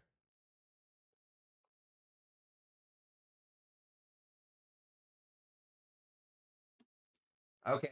So this is cyanocobalamin. Cyanocobalamin. So to me, that's not kick-ass. Right? So yes, this to me, your body needs methylcobalamin, hydrocobalamin, or what's the other primary? Methylcobalamin, hydrocobalamin, or adrenocobalamin, adrenalated cobalamin. Okay, so this doesn't really exist in nature. Cyanocobalamin is created by bacteria in a lab, whatever. Fine. So you need cobalamin, which means you need the cyanide off the cobalamin. So the liver will separate the cyanide from the cobalamin. Now you have a free cyanide floating around in your body. Then the liver will methylate the cobalamin, turn it into methylcobalamin that the cells can use. But after that, the cyanide can recombine, apparently, with the cobalamin and turn it into something that the cells can't use cyanocobalamin. So why put it in you? Why put it in you if your cells can't use it just so some extra cyanide goes floating around your body? You the man. Thank you, brother. Thank you, Crying Fish, brother. I didn't mean just vitamin B. I meant the brand of supplements regardless. So yeah, no. Yeah. If you got some, nature made, fine. Yeah, if you can find, let's see if nature made nature made. Yeah, if it's got in it what it says it has in it. The only other things I see a lot too with brands like Nature Made is they add a bunch of, okay, so let's go back to that real quick. Let's go back to the B12 real quick. Okay, and let's see what else they put in here to make the pill. Because you're only using, this is 1,000 millionths of a gram. Very, very, very, very, very little itty bitty bit of of B12 that's actually in this pill. So what's making up the rest of the pill? What else are you taking, right? Okay. Cellulose gel, hypermeliose, stearic acid, magnesium stearate, silicon dioxide, which is sand, carcomellulose sodium. So not kick ass in my opinion. So let's see if Nature Made has methylcobalamin.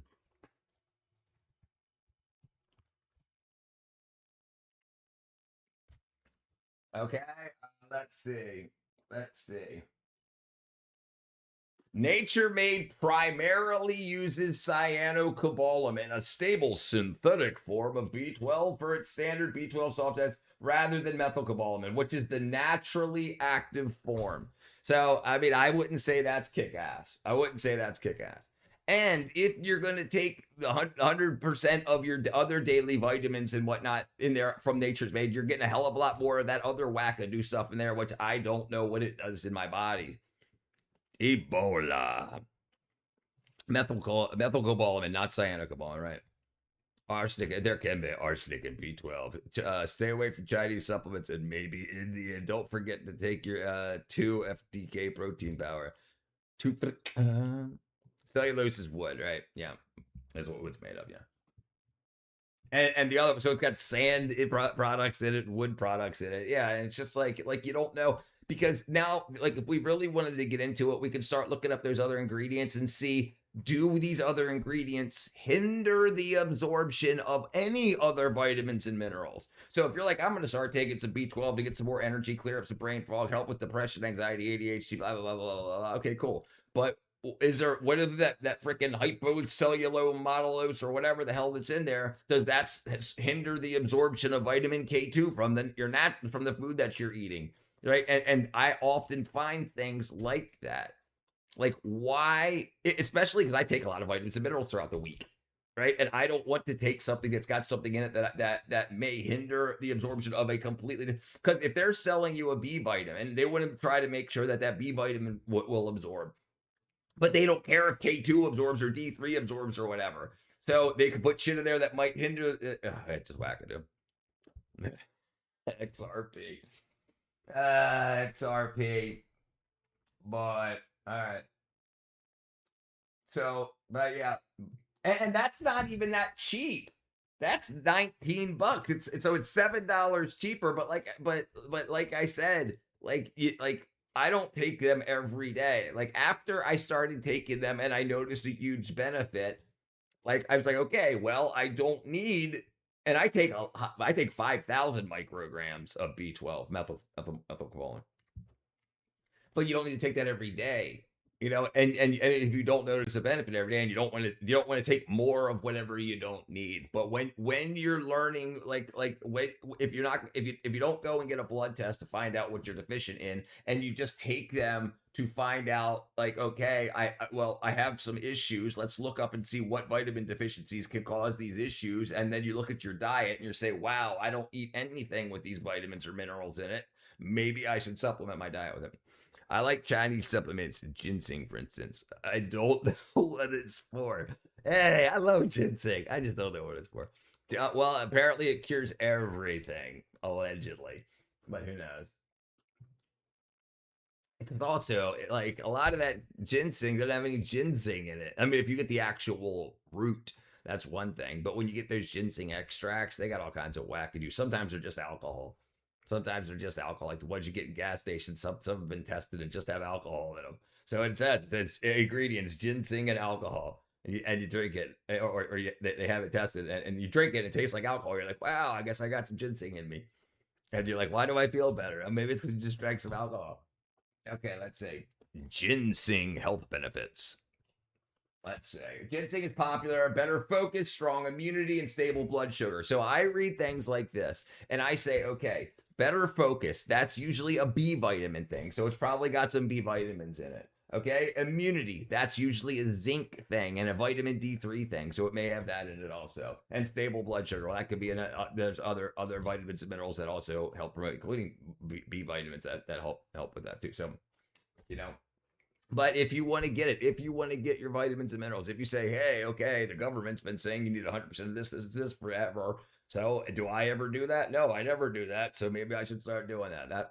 That's where I went with that. And then I started saving up a little bit of money here and there. And then I said, okay, let me try with this. Let me try this. But I started, what issues do I have? What have I been medicated for? Okay. Depression, anxiety, ADHD. Okay. What vitamin deficiencies causes these symptoms? And then I went from there. And then I tried to find products that had just what I needed. And I've got other stuff. That's it. That's all that's in there in the kitchen. The only thing in the pill is that compound. There's no fillers or anything at all. I mean, there's the pill, the plastic, the gel cap. But other than that, inside that gel cap, it's 100% just the compound that I want. Anyway. But yeah.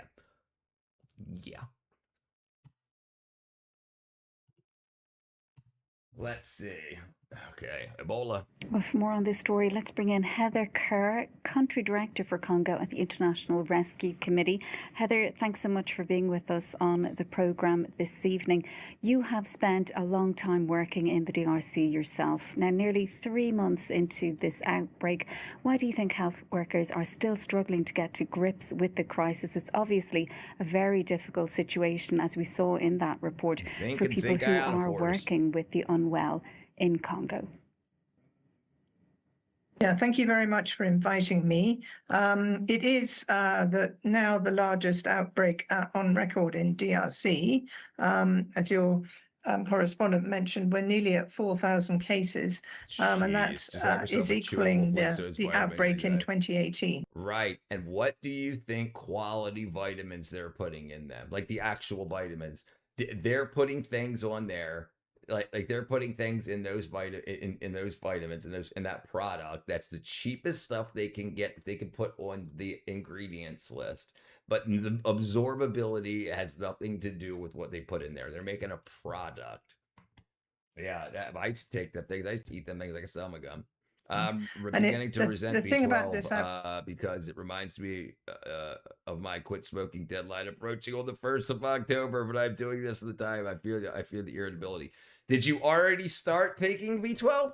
I'm telling you, dude. Listen, one of the big things about cigarettes is how it slows the absorption of B12. It can put you into a deficiency, and that one of the things that can cause the irritability. So if you make sure that you've got B12 in your system before you quit, you might not notice that irritability. I didn't. I quit smoking after like freaking 30 years. Outbreak is it's really not under control, and it hasn't been under control since the beginning, and this is making it very difficult. And the reason for that is it was declared on the 15th of May, but actually it started much earlier Thank than you, that. brother. And according to a couple of reports I've seen recently, people are saying that the actual index case goes as far back as February. So the outbreak was there and raging through the community, if you like, and nobody knew. People were getting sick, people were presenting in the health centers, and Ebola has very similar symptoms to malaria to begin with. And then people realized it looked like Ebola, but they were testing for the Zaire strain, and this is the Bundibugyo strain. So it just took a long while for people to catch up and realize what they were dealing with. And we simply haven't caught up. Right. Yeah. At least a couple of days before. Yeah, that's what I would do, because you want to make sure that you have the levels in your body are where they need to be. Because if you're just getting B12 from your diet and you're smoking cigarettes, then like I said, here, look, cigarette smoke and B12 absorption. All right, if cigarette smokers have active cigarette smoke lowers active vitamin B12 levels. It converts helpful B12 into cyanocobalamin. So the stuff that nature's made is trying to sell you. The cobalamin in your body is converted to a non-active form. You can get your blood tested and say, yup, you've got cobalamin in your blood. You've got plenty of B12, but it's now a version your body can't use. So therefore, what you're getting from your food and you're smoking cigarettes, it could be converting a lot of that to nothingness. Not nothingness, cyanocobalamin. That's not active. It doesn't do anything in the body. So here, harms the stomach lining needed for gut uptake. So it irritates your stomach and intestines. So smoking does, so that it's not going to absorb vitamins and minerals properly. So like I was saying when we talked about that, a lot of the withdrawal from cigarettes is you realizing your vitamin and mineral deficiency that cigarettes was causing, even if you're taking them properly. But come on, food source vibes like blue raspberry flavor. Just make sure your daily dose is scopolamine. Contaminations in water, food sources, and other factors. Absolutely, no, absolutely. It forces the body to waste and forces the body to waste B12 while clearing out the toxic cyanide. So how the cyanide you're getting in your system from the cigarette smoke is cleared is by B12 cobalamin combining with it, now leaving your body with less cobalamin to do what it needs to do. And when we talk about the irritability is a side effect of low B12. Do you think it's just from not sucking on cigarettes anymore? No. What's the chemistry? What's actually happening? What's actually happening is you're taking a stimulant / depressant, you're taking nicotine and the other compounds that are in cigarettes, which are making you feel better. And then when you don't have that to make you feel better, you don't have the B12 in your body to make you have a deficiency of B12, which is that. So is it the cigarettes, stopping the cigarettes, that's causing the irritability? Or is it it's no longer bringing in nicotine that's masking the deficiency? And this is what I would like to get a bunch of money to look into further. But I mean, the answers are there, but you need study after study and peer review to show it. But it seems pretty obvious to me. There's so many people working in the response, doing a great job. But we've got to do more. And we're seeing nearly 100 cases nearly every day. And this means the Ebola treatment centers are filling up. And then the suspect cases need to be in isolation. So, we're in danger of running out of beds in the treatment centers. I'm sure we'll create more, but it's an outbreak unlike any other. I'm currently in Bunia, in Italy, which is the center of epicenter of the outbreak. And it's quite strange when you walk around the town because you wouldn't really think there was an outbreak. People are still going to nightclubs and there are still large gatherings and there's not enough communication around the town. I'd want to see, banderoles, as we call them in French, everywhere and posters beside the road and everything. They're beginning to come, but there needs to be much more out there about Ebola. And then I think the crux of getting it sorted is really the work we do with community engagement. There are many organizations working on it. It's how we gain the trust of the community, because it's only with the community that we'll fight this outbreak.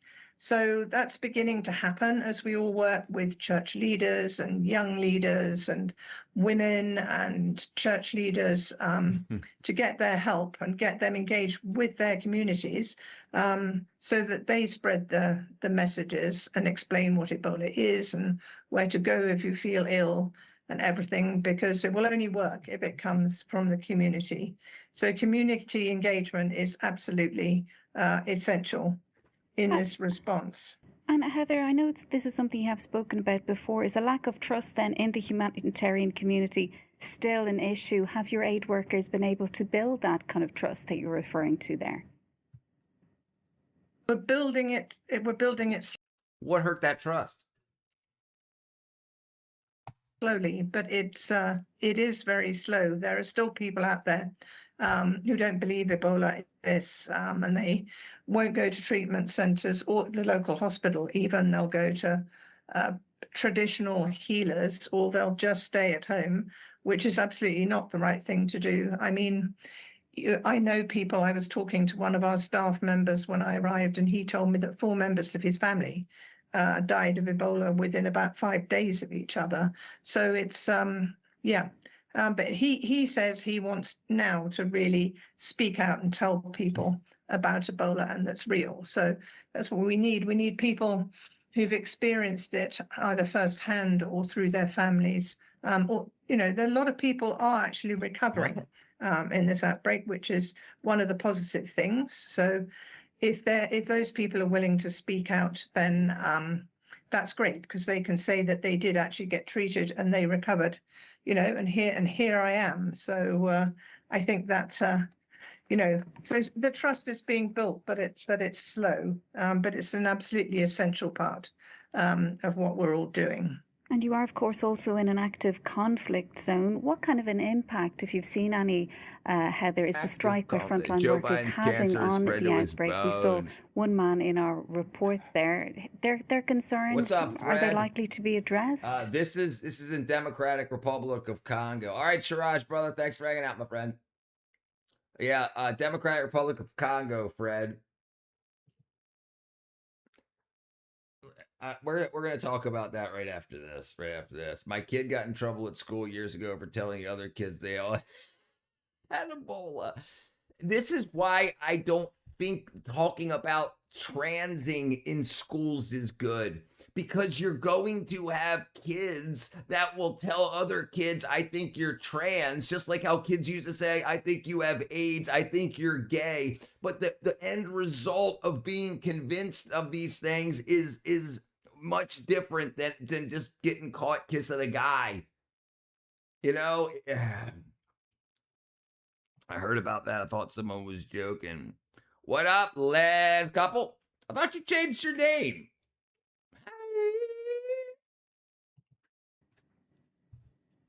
Well, I mean, it's one of the biggest things that we're addressing is the payment of health workers. It's a big issue, and it's being looked into, but it's obviously critical because the work what they're doing is dangerous, and everybody deserves to be paid for the work that they do. I mean, we've seen less of the violence we saw in the beginning when people came in and set fire to the treatment centers, to the tents that people were being treated in. People were killed. We saw a lot of violence around the burials. Now this seems to have subsided somewhat. So I hope that continues. But another thing that's difficult with this outbreak is that there's active conflict going on, and we've got all sorts of different armed groups in Ituri. We recently saw conflict and the armed groups coming in to a hospital, and people were killed and their general was killed. So it slowed down the response completely. Nobody could go and do any work there. Regardless, I mean, that's been sorted out. The right people intervened and things got sorted, but Ebola was being cured the fact that by blood transfusions from people who had beat it to antibodies. However, the WHO made it illegal to produce blood transfusions to all the Z-packs sold out first. That's fact. Yeah, and I'm going to tell you what. Listen, there's still apparently active groups being found, being given, working with HIV, and there's still a huge spread of HIV in Africa. A lot of people die in Africa. Africa's only got an average lifespan of 54. So there's a lot of problems going on over there. And I can imagine the blood transfusion thing being a little iffy because you would have to test the blood, get the blood from the person that has the antibodies, and then make sure if they don't have HIV or anything else. And you also, you have to extract the antibodies and not the blood, because if somebody's Rh positive and you're Rh negative, you can't get their blood. If they're type A and you're type B, AB or whatever, you can't take their blood. So I'm guessing it's that risk. Or they just want to sell all the Z-packs. One of the two. Since when does Ebola exist? Ebola's existed as far as we know, forever. Normalizing trans or anything detrimental to us humans is a choice. That alone is really bad judgment. Yeah, well, the problem is kids are cruel. Kids are cruel. Dude, I remember in school the whole gay AIDS thing and whatnot, and kids would I saw the way you just looked at Johnny. I think you might be gay. You think I might be gay? Yeah, that means you like guys. Do I like guys? You don't even like girls yet, right? And you have people the people tell. So, but that doesn't have the same medical outcome as the trans stuff. What do you do? What do you do? Where are you getting your research? But which topic are we talking about? They still don't even let gay people donate plasma. What topic are you talking about, Dylan? Ebola is only one for hemorrhagic fever. Children are sponges; they soak into their surroundings. Right? Yeah. I mean, it's not. I mean, from my anecdotal evidence and what's going on, it's just. I know plenty of trans people. I know. There is an issue with introducing sexuality in school, especially when attraction hasn't even started yet. Because as kids, we want attention. Absolutely, especially if we don't get a lot of attention at home. We want attention, so attention from our friends and things that can cause an increase in attention feels right. We can go over whatever you'd like about the age level, about HIV, and about what we're watching a video on the Ebola stuff right now. If you want, we can stick here with Africa for a little while if you're interested in learning a little more. I'll show you the data. There's active conflict and so many armed groups. It's not helping. And then you've got people in displaced camps as well who fled conflict in different parts of Ituri.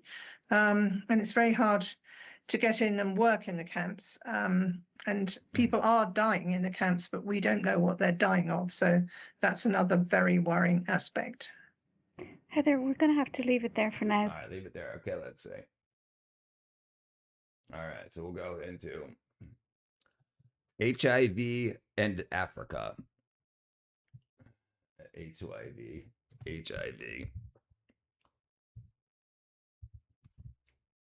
Okay, 28.8 million people with the virus, about 2/3 of the world's total, while East Africa and South Africa bear the heaviest burden, massive scale-ups in antiretroviral therapy and significantly reduced new infections. Okay, so, and then we'll do this. Average lifespan, Africa, not South Africa. Africa, 54. I said 64. Global life gather. Okay, 7. Okay, Tunisia. It's skewing it up because they're talking about Morocco and the North Asia of Africa. So you have ranges like 75 to 85 years, sub-Saharan 62, closer to 62, closer to 5. Okay, right here. Nigeria, Central African Republic, and from 53 to 55 years. So the middle of that's 54. On other things, school now, I like to teach like how to translate teachers. Yeah. And there's a very interesting thing going on in California right now too, where they're talking about reinstituting the SAT. I didn't even know in 2020 they took out the need to pass the SAT to get into college. So in 2020 they did away with the SAT requirement, so anybody could go to college, even if they couldn't prove that they already knew what they were supposed to have learned in high school. And they're just letting these kids go into debt. That's crazy. Yeah, it's not accurate, but it's the data that we have. Is there something that you want to know? Actually, that's a lie. What are you talking about? Yes, it came out today, Dylan. What are you talking about? Yes, it actually came out today that they're talking about reinstituting the SATs to get college loans, to get money for college. That's not a lie. You just haven't learned it yet, brother. Musk's kid's transgender, so he disowned her, and he wanted, and he just wants transhuman kid. Yeah, that's probably might have something to do with it. Yeah. Let's see. Go ahead. Boom. Okay, let's see.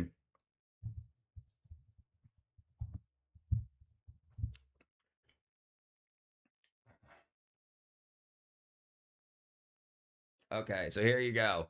So currently, you don't need SATs to get into college. So a formal review is underway to test putting it back in by June 2027. Dylan, so I didn't lie to you, brother. You just didn't know about it.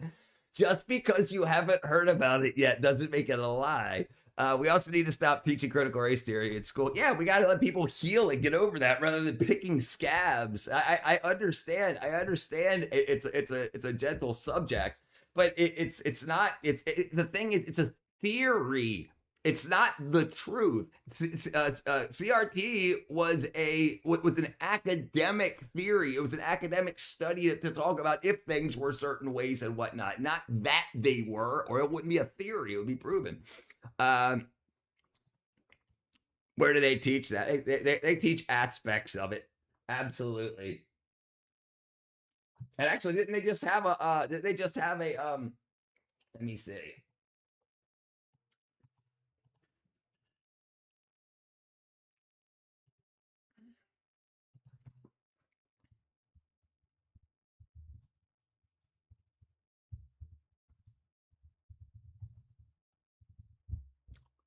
All right, let's see. Let's see. Let's see what we can find.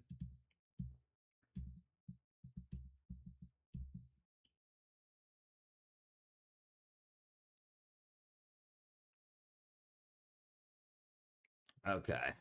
All right. Okay. Elements associated with Christmas still in education, though formal academic theory, especially law school framework, rather than standard K-12 subject. Its presence formally in level of schooling, states, and local politics. Critical race theory is the active area of scholarship and teaching, originated in legal academia in 1970s, 1980s, and the other way. K-12, strict academic CRT, the legal theory, is not widespread or required part. Multiple surveys, educator statements, and analysis indicate it is rarely taught as such. However, concepts linked to CRT, systemic and institutional racism is foundational institution, white privilege, collective race, guilt, fundamental race, anti-racism frameworks appears in classrooms, professional development, ethnic study materials, culture of the DEI programs. Roughly 20 states have enacted laws to divisive concept CRT instruction, but there still is. Broader context. There you go. What schools? I remember in health class they would have to separate the boys to the girls, the whole trans thing, the even text and proofs. Yeah, when I was in 5th grade, when we had sex ed, we had 2 teachers that were married. One taught 5th grade, one taught 6th grade. But when sex ed happened, all the girls went with the wife and all the boys went with the husband, and we got to like write down like questions that we had about sex and whatnot.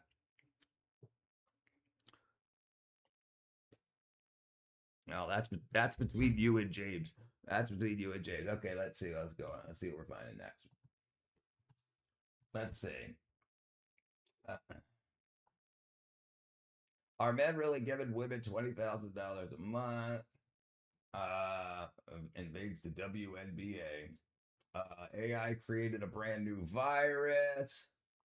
Strange lightning strikes caught. This couple's $39,000 home is a financial masterpiece. DR Congo riverboat under quarantine. Let's see. I know I was saying, do they even still teach the still with the trans being allowed? Can't kids even allowed anything? Someone go. Yeah, I mean, I guess it depends what people identify as. My question is, can men get pregnant? No, men can't get pregnant. That would be a whoop, man.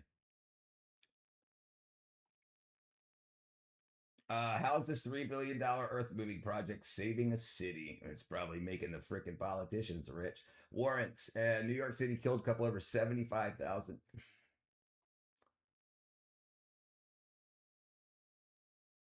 Drew Bensky. Dragonfly. 50 pull-ups inside. Why farmers are spreading crushed glass on their crops. This mask slips hidden camera. That looks pretty cool.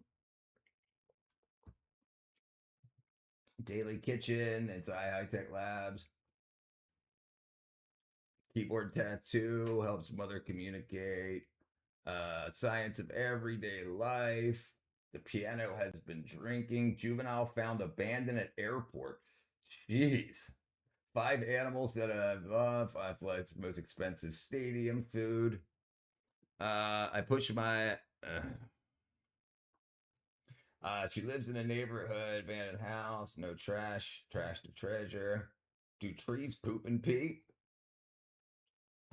Let's find out. To begin with, all living things excrete things that they no longer need, which otherwise might be harmful to them if allowed to build up in said being's system. Yep, everything from the lowliest single organisms to blue whales do this. In fact, a microbe known as Paramecium caudatum has been observed passing solid, liquid, and gaseous waste, meaning it technically poops, pees, and farts. This is all despite it consisting of just one single cell. So, well, what exactly do trees excrete? Now, although trees produce very little in terms of pure waste due to tremendously efficient metabolic systems that convert almost everything the plants take in to something that they can make use of, and a generally good nutrient acquisition system that ensures many things that would otherwise be bad for the plants aren't taken in at all, nothing is perfect, and trees will invariably need to excrete a number of things in order to remain healthy. The most well-known of these things is, of course, oxygen. Now, oxygen, which the tree, like any aerobic life form, does need, but invariably has an excess amount of as a natural byproduct of photosynthesis, is mostly expired, along with other gaseous waste, through small pores in the leaves of a tree, known as stomata.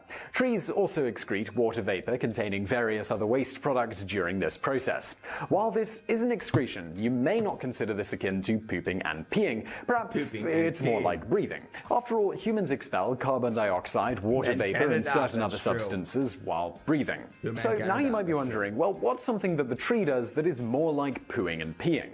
Well, in regards to the latter, some, but not all plants occasionally expel water and other waste via a process known as guttation. In a nutshell, guttation occurs when excess water is taken into the roots, resulting in an upward pressure within the tree that must be gotten rid of. This generally occurs at night when the stomata are closed, robbing the tree of one way that it may get rid of such excess water. The result of this root pressure is a sticky sap consisting of sugar water and various other substances, including waste compounds, being pushed out of water stomata or hydrothodes in the leaves. So now, what about trees pooping? Plant cells contain large vacuoles that are variously used to store essential nutrients or waste that the plant no longer has use for. As regards to the latter waste, plants store it in parts of their anatomy that, while also potentially serving other purposes throughout those parts' life cycle, they are nonetheless destined to fall off or die. These can be leaves, petals, or even fruit. The waste, which in turn sometimes also serves a useful purpose, but nonetheless must be gotten rid of lest it build up and ultimately harm the tree,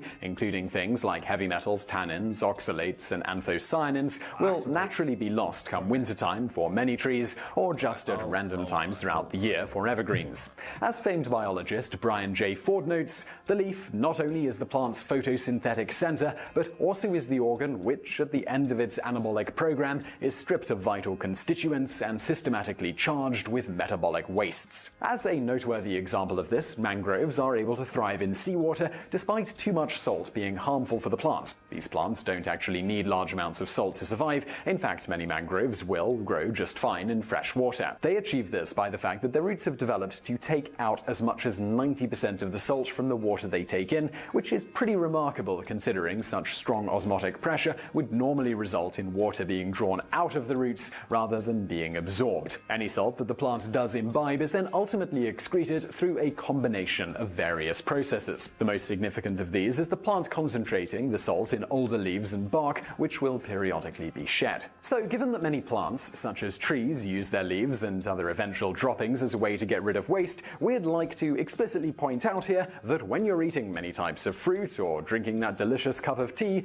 you're kind of eating and drinking bits of plant poop. Beyond things shed, many trees also store waste in their innermost tissues, for instance heartwood, which is sometimes considered to be dead upon formation, though some argue otherwise as it's still able to react chemically to certain things, such as various organisms that may cause decay in the tree if introduced. Nonetheless, this wood no longer plays an active role in the growth and metabolism of the tree, making it a safe place to concentrate waste materials that the tree cannot get rid of in other ways, or simply can't get rid of fast enough. In addition, trees may also expel waste through their roots, as has been observed via introducing an otherwise toxic substance to a portion of a tree's roots. For example, in one such study doing just this, it was later found that the toxic substance taken up by certain roots had later been, in turn, excreted by the rest of the roots. It should also be noted that, as previously alluded to, many plants and trees excrete things in a variety of ways that also very much have a purpose beyond letting something build up within their system. For many of these things, some consider them to be poop while others don't, as they may largely be made up of metabolic waste or other substances that could be toxic to the tree if not regularly excreted. For instance, some plants and trees are known to intentionally leach harmful waste products into the surrounding soil or from their leaves or bark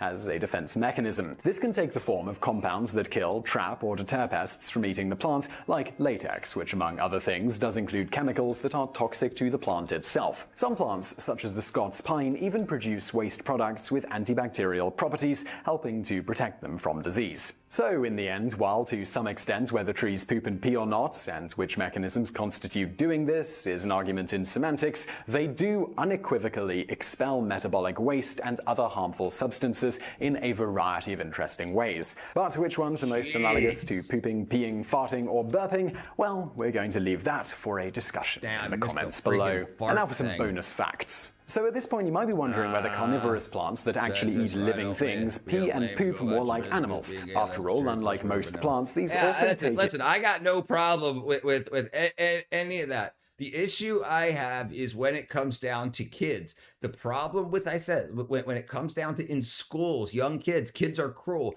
And they absolutely, I remember when gay was coming out and the whole...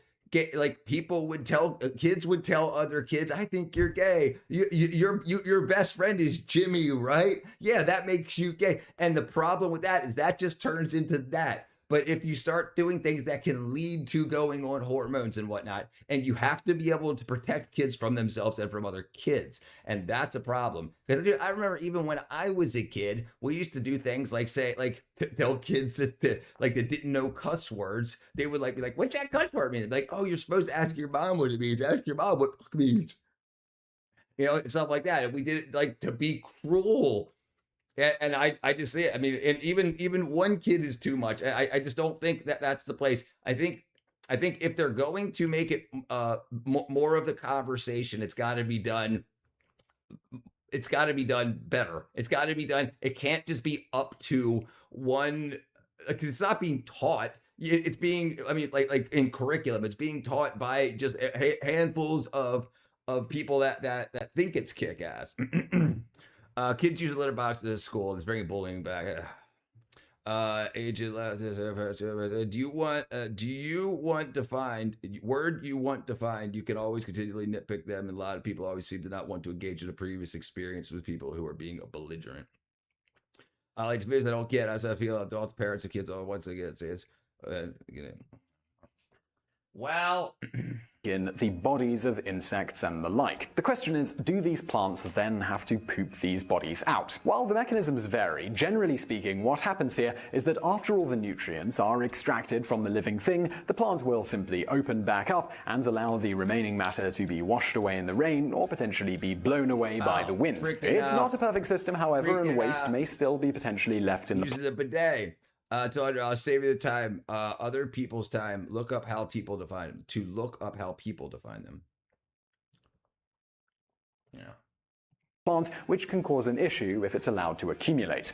So how is this dealt with? Well, often the plant will simply get rid of the trap mechanism containing the waste itself. For example, consider the Venus flytrap. After a certain number of closures, around 10 to 12, or if a successful capture, 3 to 5 meals or so, a given trap will no longer respond to external stimuli and instead will simply perform its function in photosynthesis before ultimately being expelled from the plant. Right. And now for another bonus fact. The fact that trees excrete otherwise toxic heavy metals as a waste product. Maybe I don't understand what you're saying, Alabama. James, James, are you only asked leftists about this, or are you looking at seeing how leftists define them? I recommend looking at it. Okay, you're talking to them. I thought you were talking to me.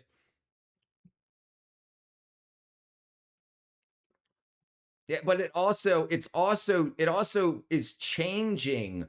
So I'll step into the conversation for a second. When you do not have a policed community to set rules by, and you have go by the flight of your feelings, and people change daily or by the hour or throughout the school day or the work day, that can get that can cause, if somebody says, I am now X, Y, or Z, and you say, okay, but for the past month, you berated me into making sure I called you by F, Q, or M. Like that kind of stuff gets out of control. Where are the drawn lines? Where are the rules that you can look up? Where is the place to find that policed data? That's that framework. Because when people can change, they can change by whim, like you see it happening now with the NBA players that are now calling themselves trans so they can get into the WNBA, and they're just doing it to abuse the system. So now you're going to have trans people competing with people that just say they're trans in order to compete with the WNBA. Like this stuff, there's no limit. And when there's no limit, it will be abused. That's the issue. At least that's the issue that I foresee. And then you have people that like go in to win world titles, like the guy that said he was trans to go compete with women in weightlifting and powerlifting, and then he won, and then he transitioned back after walking away with a medal and the $10,000. Like that kind of stuff. It leads to cheating. It leads to, and then that's not fair play in the arena of sportsmanship.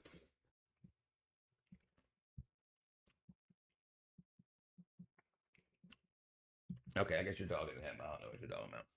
In their leaves has very recently been suggested as a way to find rich gold deposits deep underground and estimate their concentration, specifically using certain species of eucalyptus trees which can have amazingly deep taproots. These can extend over 40 meters, that's about 130 feet deep into the ground.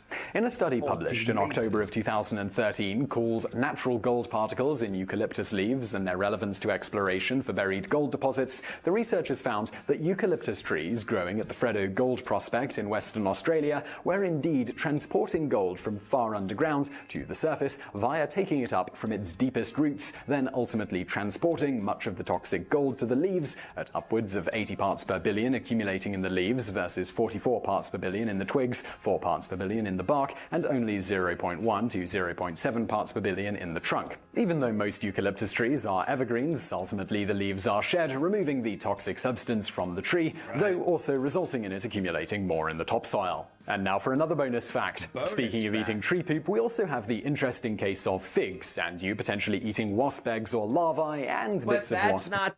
That's not even the problem also. The problem is you have people that Alabama and James that haven't looked it up and just hear that it's whatever we want it to be.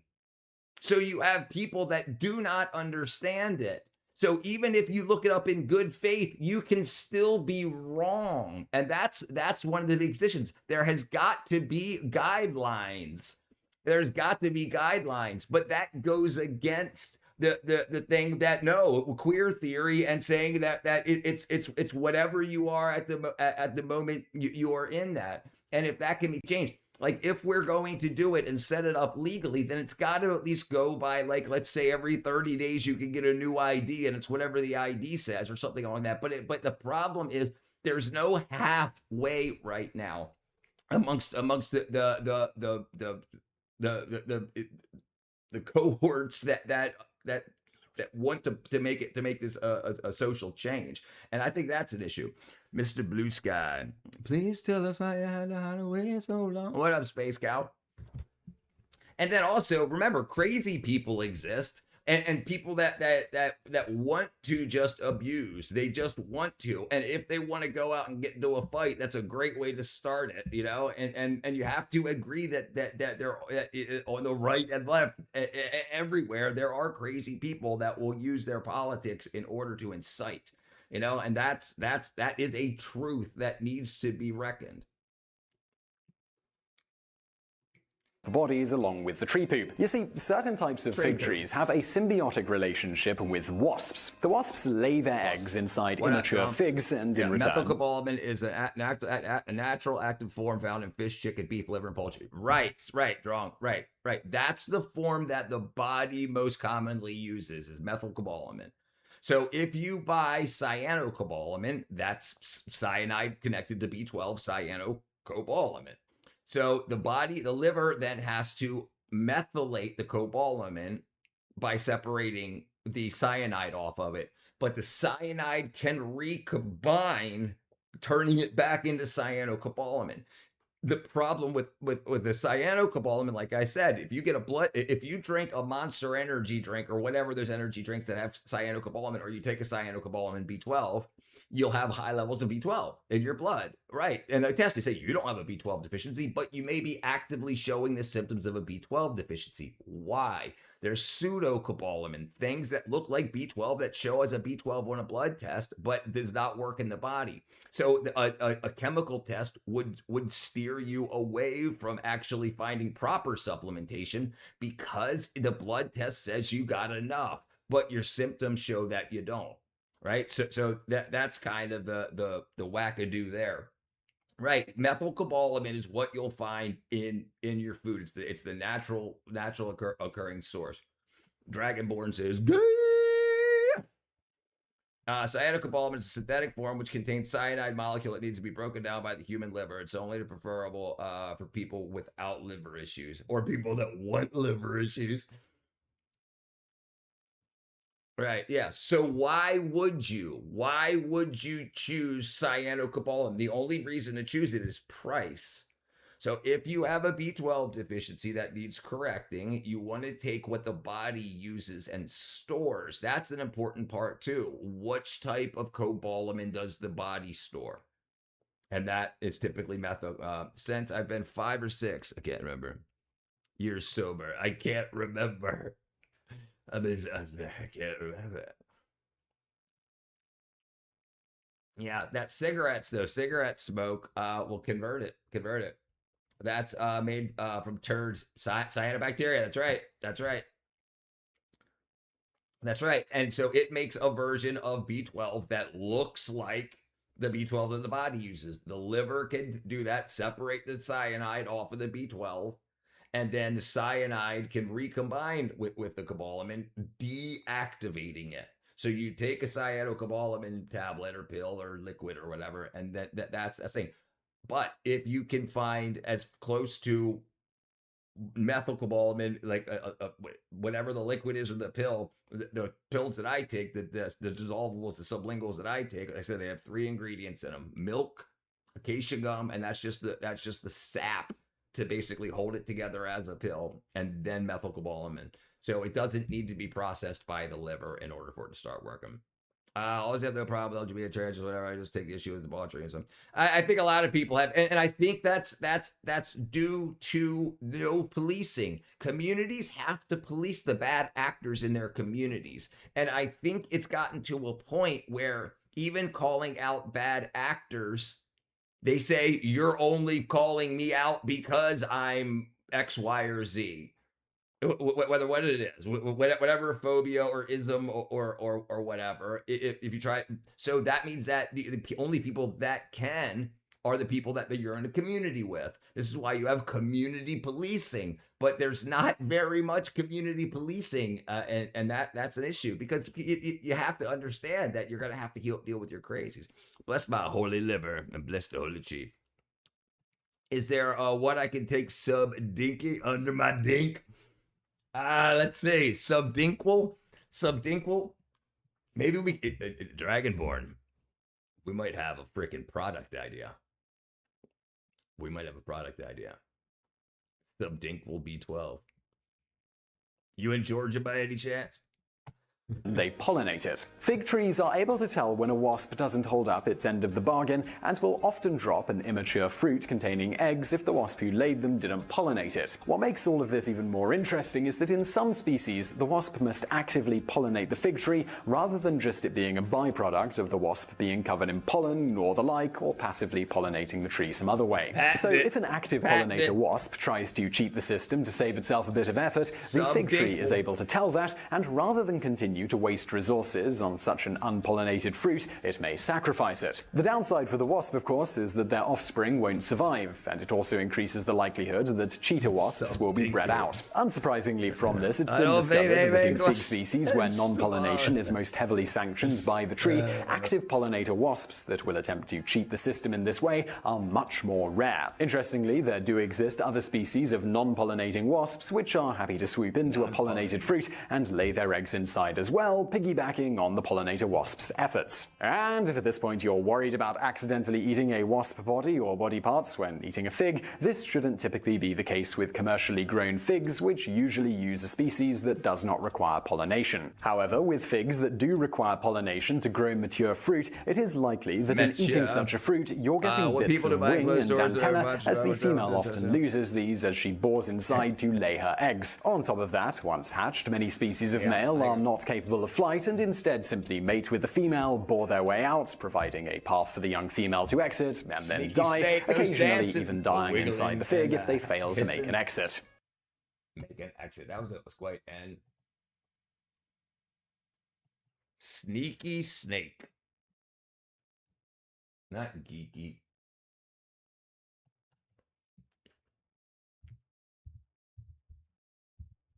Sneaky snake. There you go. Sneaky snake. There you go. I drink a lot of chaga. America's populace understand biology is way worse than you'd expect. A large portion of Americans don't think evolution is the thing. All I was saying is if you want a genuinely good answer someplace like the American Psychological Institute, look what they do and other groups have to say on the topic.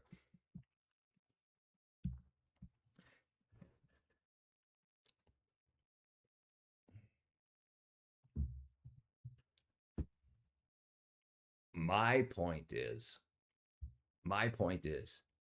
also that the people in the community do not do that. They don't do that either. They don't do that. They don't do that work, but they'll tell other people to.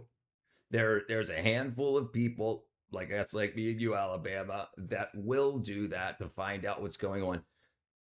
And when the conversations come up, the people that the average layman person that's in the community on the left, they do not understand what they're talking about, and they just get mad because if you say something and you know the answer from the American Psychological Institute, they'll just call you a name.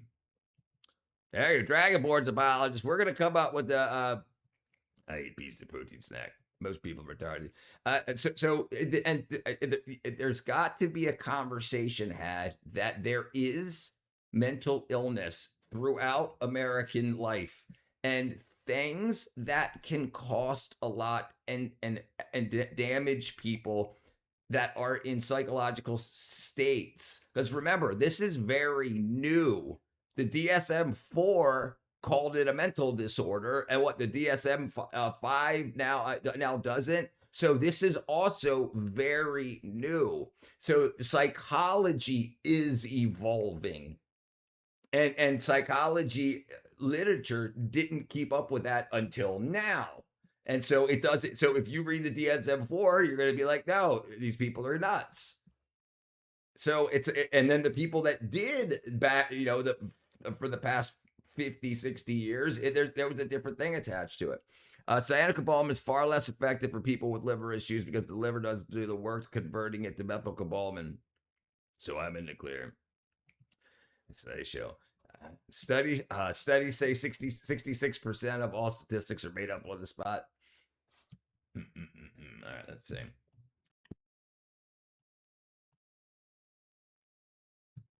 And also, you also get people that are really angry. Like they're like, if you try to ask questions like, hey, I'm freaking almost 50 years old. This stuff's new to me. Freaking bigot. Okay. Hold on. Yeah, barely, because like I said, they don't know this stuff. So if you ask intellectual questions about it, they'll just dress you down. You get so many B vitamins from food. If you eat a normal diet, right. If you eat a normal diet, but if you're eating dino nuggies and things along that, especially kids, you need to make sure your kids are getting what they need.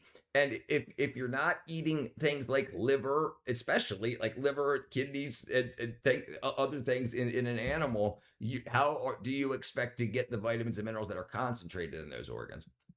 It's extremely sad how a few individuals, whether left or right, don't go look up or read anything and generally just do basically.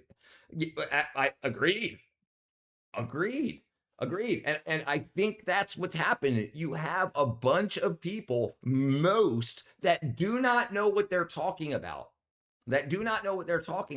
And if you know a little more than them, they'll get mad at you because you'll be like, oh, you're this or that? Cool. I know a bunch about that. Blah, blah, blah, blah. And then if they don't like what they heard, or they don't know, or you ask a question about it that they can't answer when they should be seen as the professional, then they get mad, they get angry, and you get, like I said, you get dressed down, you get yelled at, you get called all kinds of names. And it absolutely, it was not policed early enough when this was becoming more socialized. It absolutely, the LGBT community should have absolutely, they're about to get a bunch of political power. They should have policed the people, said, this is how we're going to act. This is what we're going to do. And people that acted very poorly, if they got called out by somebody outside of the community, the people outside of the community were called transphobic or homophobic or whatever. And that's not the way to handle it, because it wasn't always transphobia or homophobia or whatever. It was actual questions that people have. So if you have people that are going about their lives are busy, they're working all day, they're going to school not for psychological or biological topics, and then they get home and they just want to relax and get on the internet, and there's this new thing happening and going on. They don't have the time to do it. And it seems like a flash in the pan. It seems like a new social contagion. And so it's like when you go and you do that research and then you come back to try to be part of the conversation, a lot of times, I would say most, you are shot down by somebody that doesn't want to have the conversation. A lot of people just say, you don't get it. You don't get me. And it's just like, how do you expect me to? You know, and even the people on the more supporting side, they're not trying to. You're doing really good, Alabama, at least not being an asshole. When these topics come up, you have people that absolutely just go to the insane. They just, even if it wasn't started, if people ask questions like, hey, we're here in the chat room, we're at the same live stream, let's have a conversation about this. And then people don't have answers or have a question that they don't like, even if it wasn't being mean or cruel, if it was taken as mean or cruel. So then it starts to feel like, okay, well, every time I have somebody that's willing to have a conversation or starts a conversation with this, it ends up in me being called something derogatory. And if that absolutely needs to be addressed, because people are busy. They're worried about if they're going to die of COVID. They're worried about if they're going to get Ebola. They're worried about if Trump's going to get elected again. They're worried about all this other shit. And a very, very small part of their day or week is dealing with sexuality issues. Some people spend a lot more of their day dealing with it. Beef and chicken, salmon, eggs, and milk. That's our diet in the East, so no problem there. Buddy, did you see the video? Police came up, a college kid dorm, the blue hair, got arrested, flipping out, screaming. Yeah, listen, people need help. And that's my biggest fear, is that you're going to have people that actually have underlying psychological issues that will be accepted and embraced, even though they may be going through delusions. And it's going to be very easy for these kids to fall under or get put into the system. Curly Fry, do you know anything about the revolving pros and cons in grass finished versus grain finished cows? Yes, I do. So the fats, the actual fats that are distributed, not only, but primarily the fats that are distributed throughout the animal. Okay, when you grass finish, okay, cows don't actually consume grass. They chew on grass, chomp it up, and they bring it down into their first stomach. and then it mixes with some stomach juices, goes back up, they chew it up even more, mop down. When it moves into their second stomach, you have the bunch of bacteria that eat that. Okay. And then the bacteria are eating that and multiplying. What the cow actually consumes is a crap load of bacteria. So they're using their mouth, their teeth, to get the grass from the ground into their first stomach to feed the bacteria. The rest of the grass gets pooped out. It's not absorbed in the body. So by using other grains and whatnot that those bacteria doesn't like, other things get absorbed into the cow's body, including stuff that was in that grains. If it's not just them munching off of a field, if they're getting refined grains and whatnot, that's what's going through. The chemistry of that stuff is going throughout the cow's body. It's being deposited in the fats and different types of fats, oxidized fats. It can also happen. And that's why there's an issue with having them grass-fed, grass-finished, or not grass-finished. It's the quality of the fats and the chemicals, the processing chemicals in them. Living thing with a terrible thing. I lose my sounds idea. I'm a lactose intolerant, unfortunately. I was lactose intolerant until I came down to Georgia, and I did the Georgia thing. I started drinking raw milk, and I'm not lactose tolerant anymore. I don't know what happened. I don't know if the bacteria in the milk fixed something that I was missing in my gut or what, but I'm not lactose tolerant anymore. Those people can't have a conversation, sound ignorant. Unfortunately, I'm a big fan of milk, but I like ice cream. I'm not a big fan, but I like ice cream chocolate. Yesterday on stream, I just said, "You so transphobic, asshole. Well, you find attractive." Yeah, and that's that kind of stuff. That kind of stuff where especially when it's pushed, where people say, where you'll have somebody that's trans, and they go to somebody that's not, and it's done openly online. And then when they say sorry, no, and then they get beat down, and then the community comes to beat down the person that doesn't want to date a trans person because they're transphobic, even though they just said sorry, I'm not, I for whatever reason. And that kind of belittling, that done to the people that don't want to go in that direction. I think people are afraid. Well, that needs to be fixed. Hey, my father needs me. I need help. Thank you, brother. Budget short film. Thank you, brother. Therefore, cow shit is brown grass with a big green smell. A big smell. I want my kids hanging out with my songs for 6 hours. Stop. Maybe infectious, unfortunately, but I mean, a lot of these are valid that aren't being answered. They're not being answered. How come how Jimmy feels isn't valid because he's transphobic? Well, maybe he's transphobic because he doesn't understand what's going on, and people aren't willing to talk to him about it in a way that's educational to him. And it's like, if I didn't learn enough about you because I'm busy trying to pass freaking 7th grade, that I go, and it's just that it's unfortunately it's education, but you also have to understand that there are kids in school that'll try to convince other kids that they're trans just to see if they can get them to do something to their body or wear makeup or do whatever, just because kids are cool. All these things are true. None of them are false. They're all things that have to be worried about, and they're not being worried about. They're being glossed over. You got me going out of my mind. You got me thinking that I'm wasting my time. Space count. Space count. Trans people want to parade the sexual element. It's a thing. They need self-policing. There needs to be a stepwise, an incremental stepwise education. You can't expect people that don't understand it to understand it, especially when they're getting yelled at. Don't bring me down. Ebola cases. Okay, where am I? Oh, what did I do? Civil War. My car is getting repoed. Atlanta's youngest mayor fights back. Okay. 6 of the most smuggled foods in the world. DRC boat under quarantine. He scammed NFL players and investors out of millions he was found floating. Jeez. All right, let's see.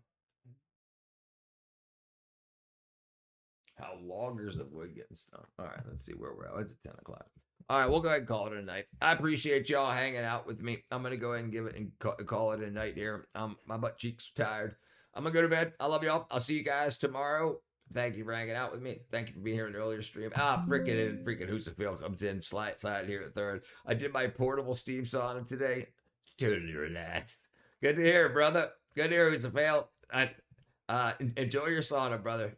It's a absolute great thing. But great. I highly recommend them. All right, have a good night, everybody. Love y'all. Bye-bye.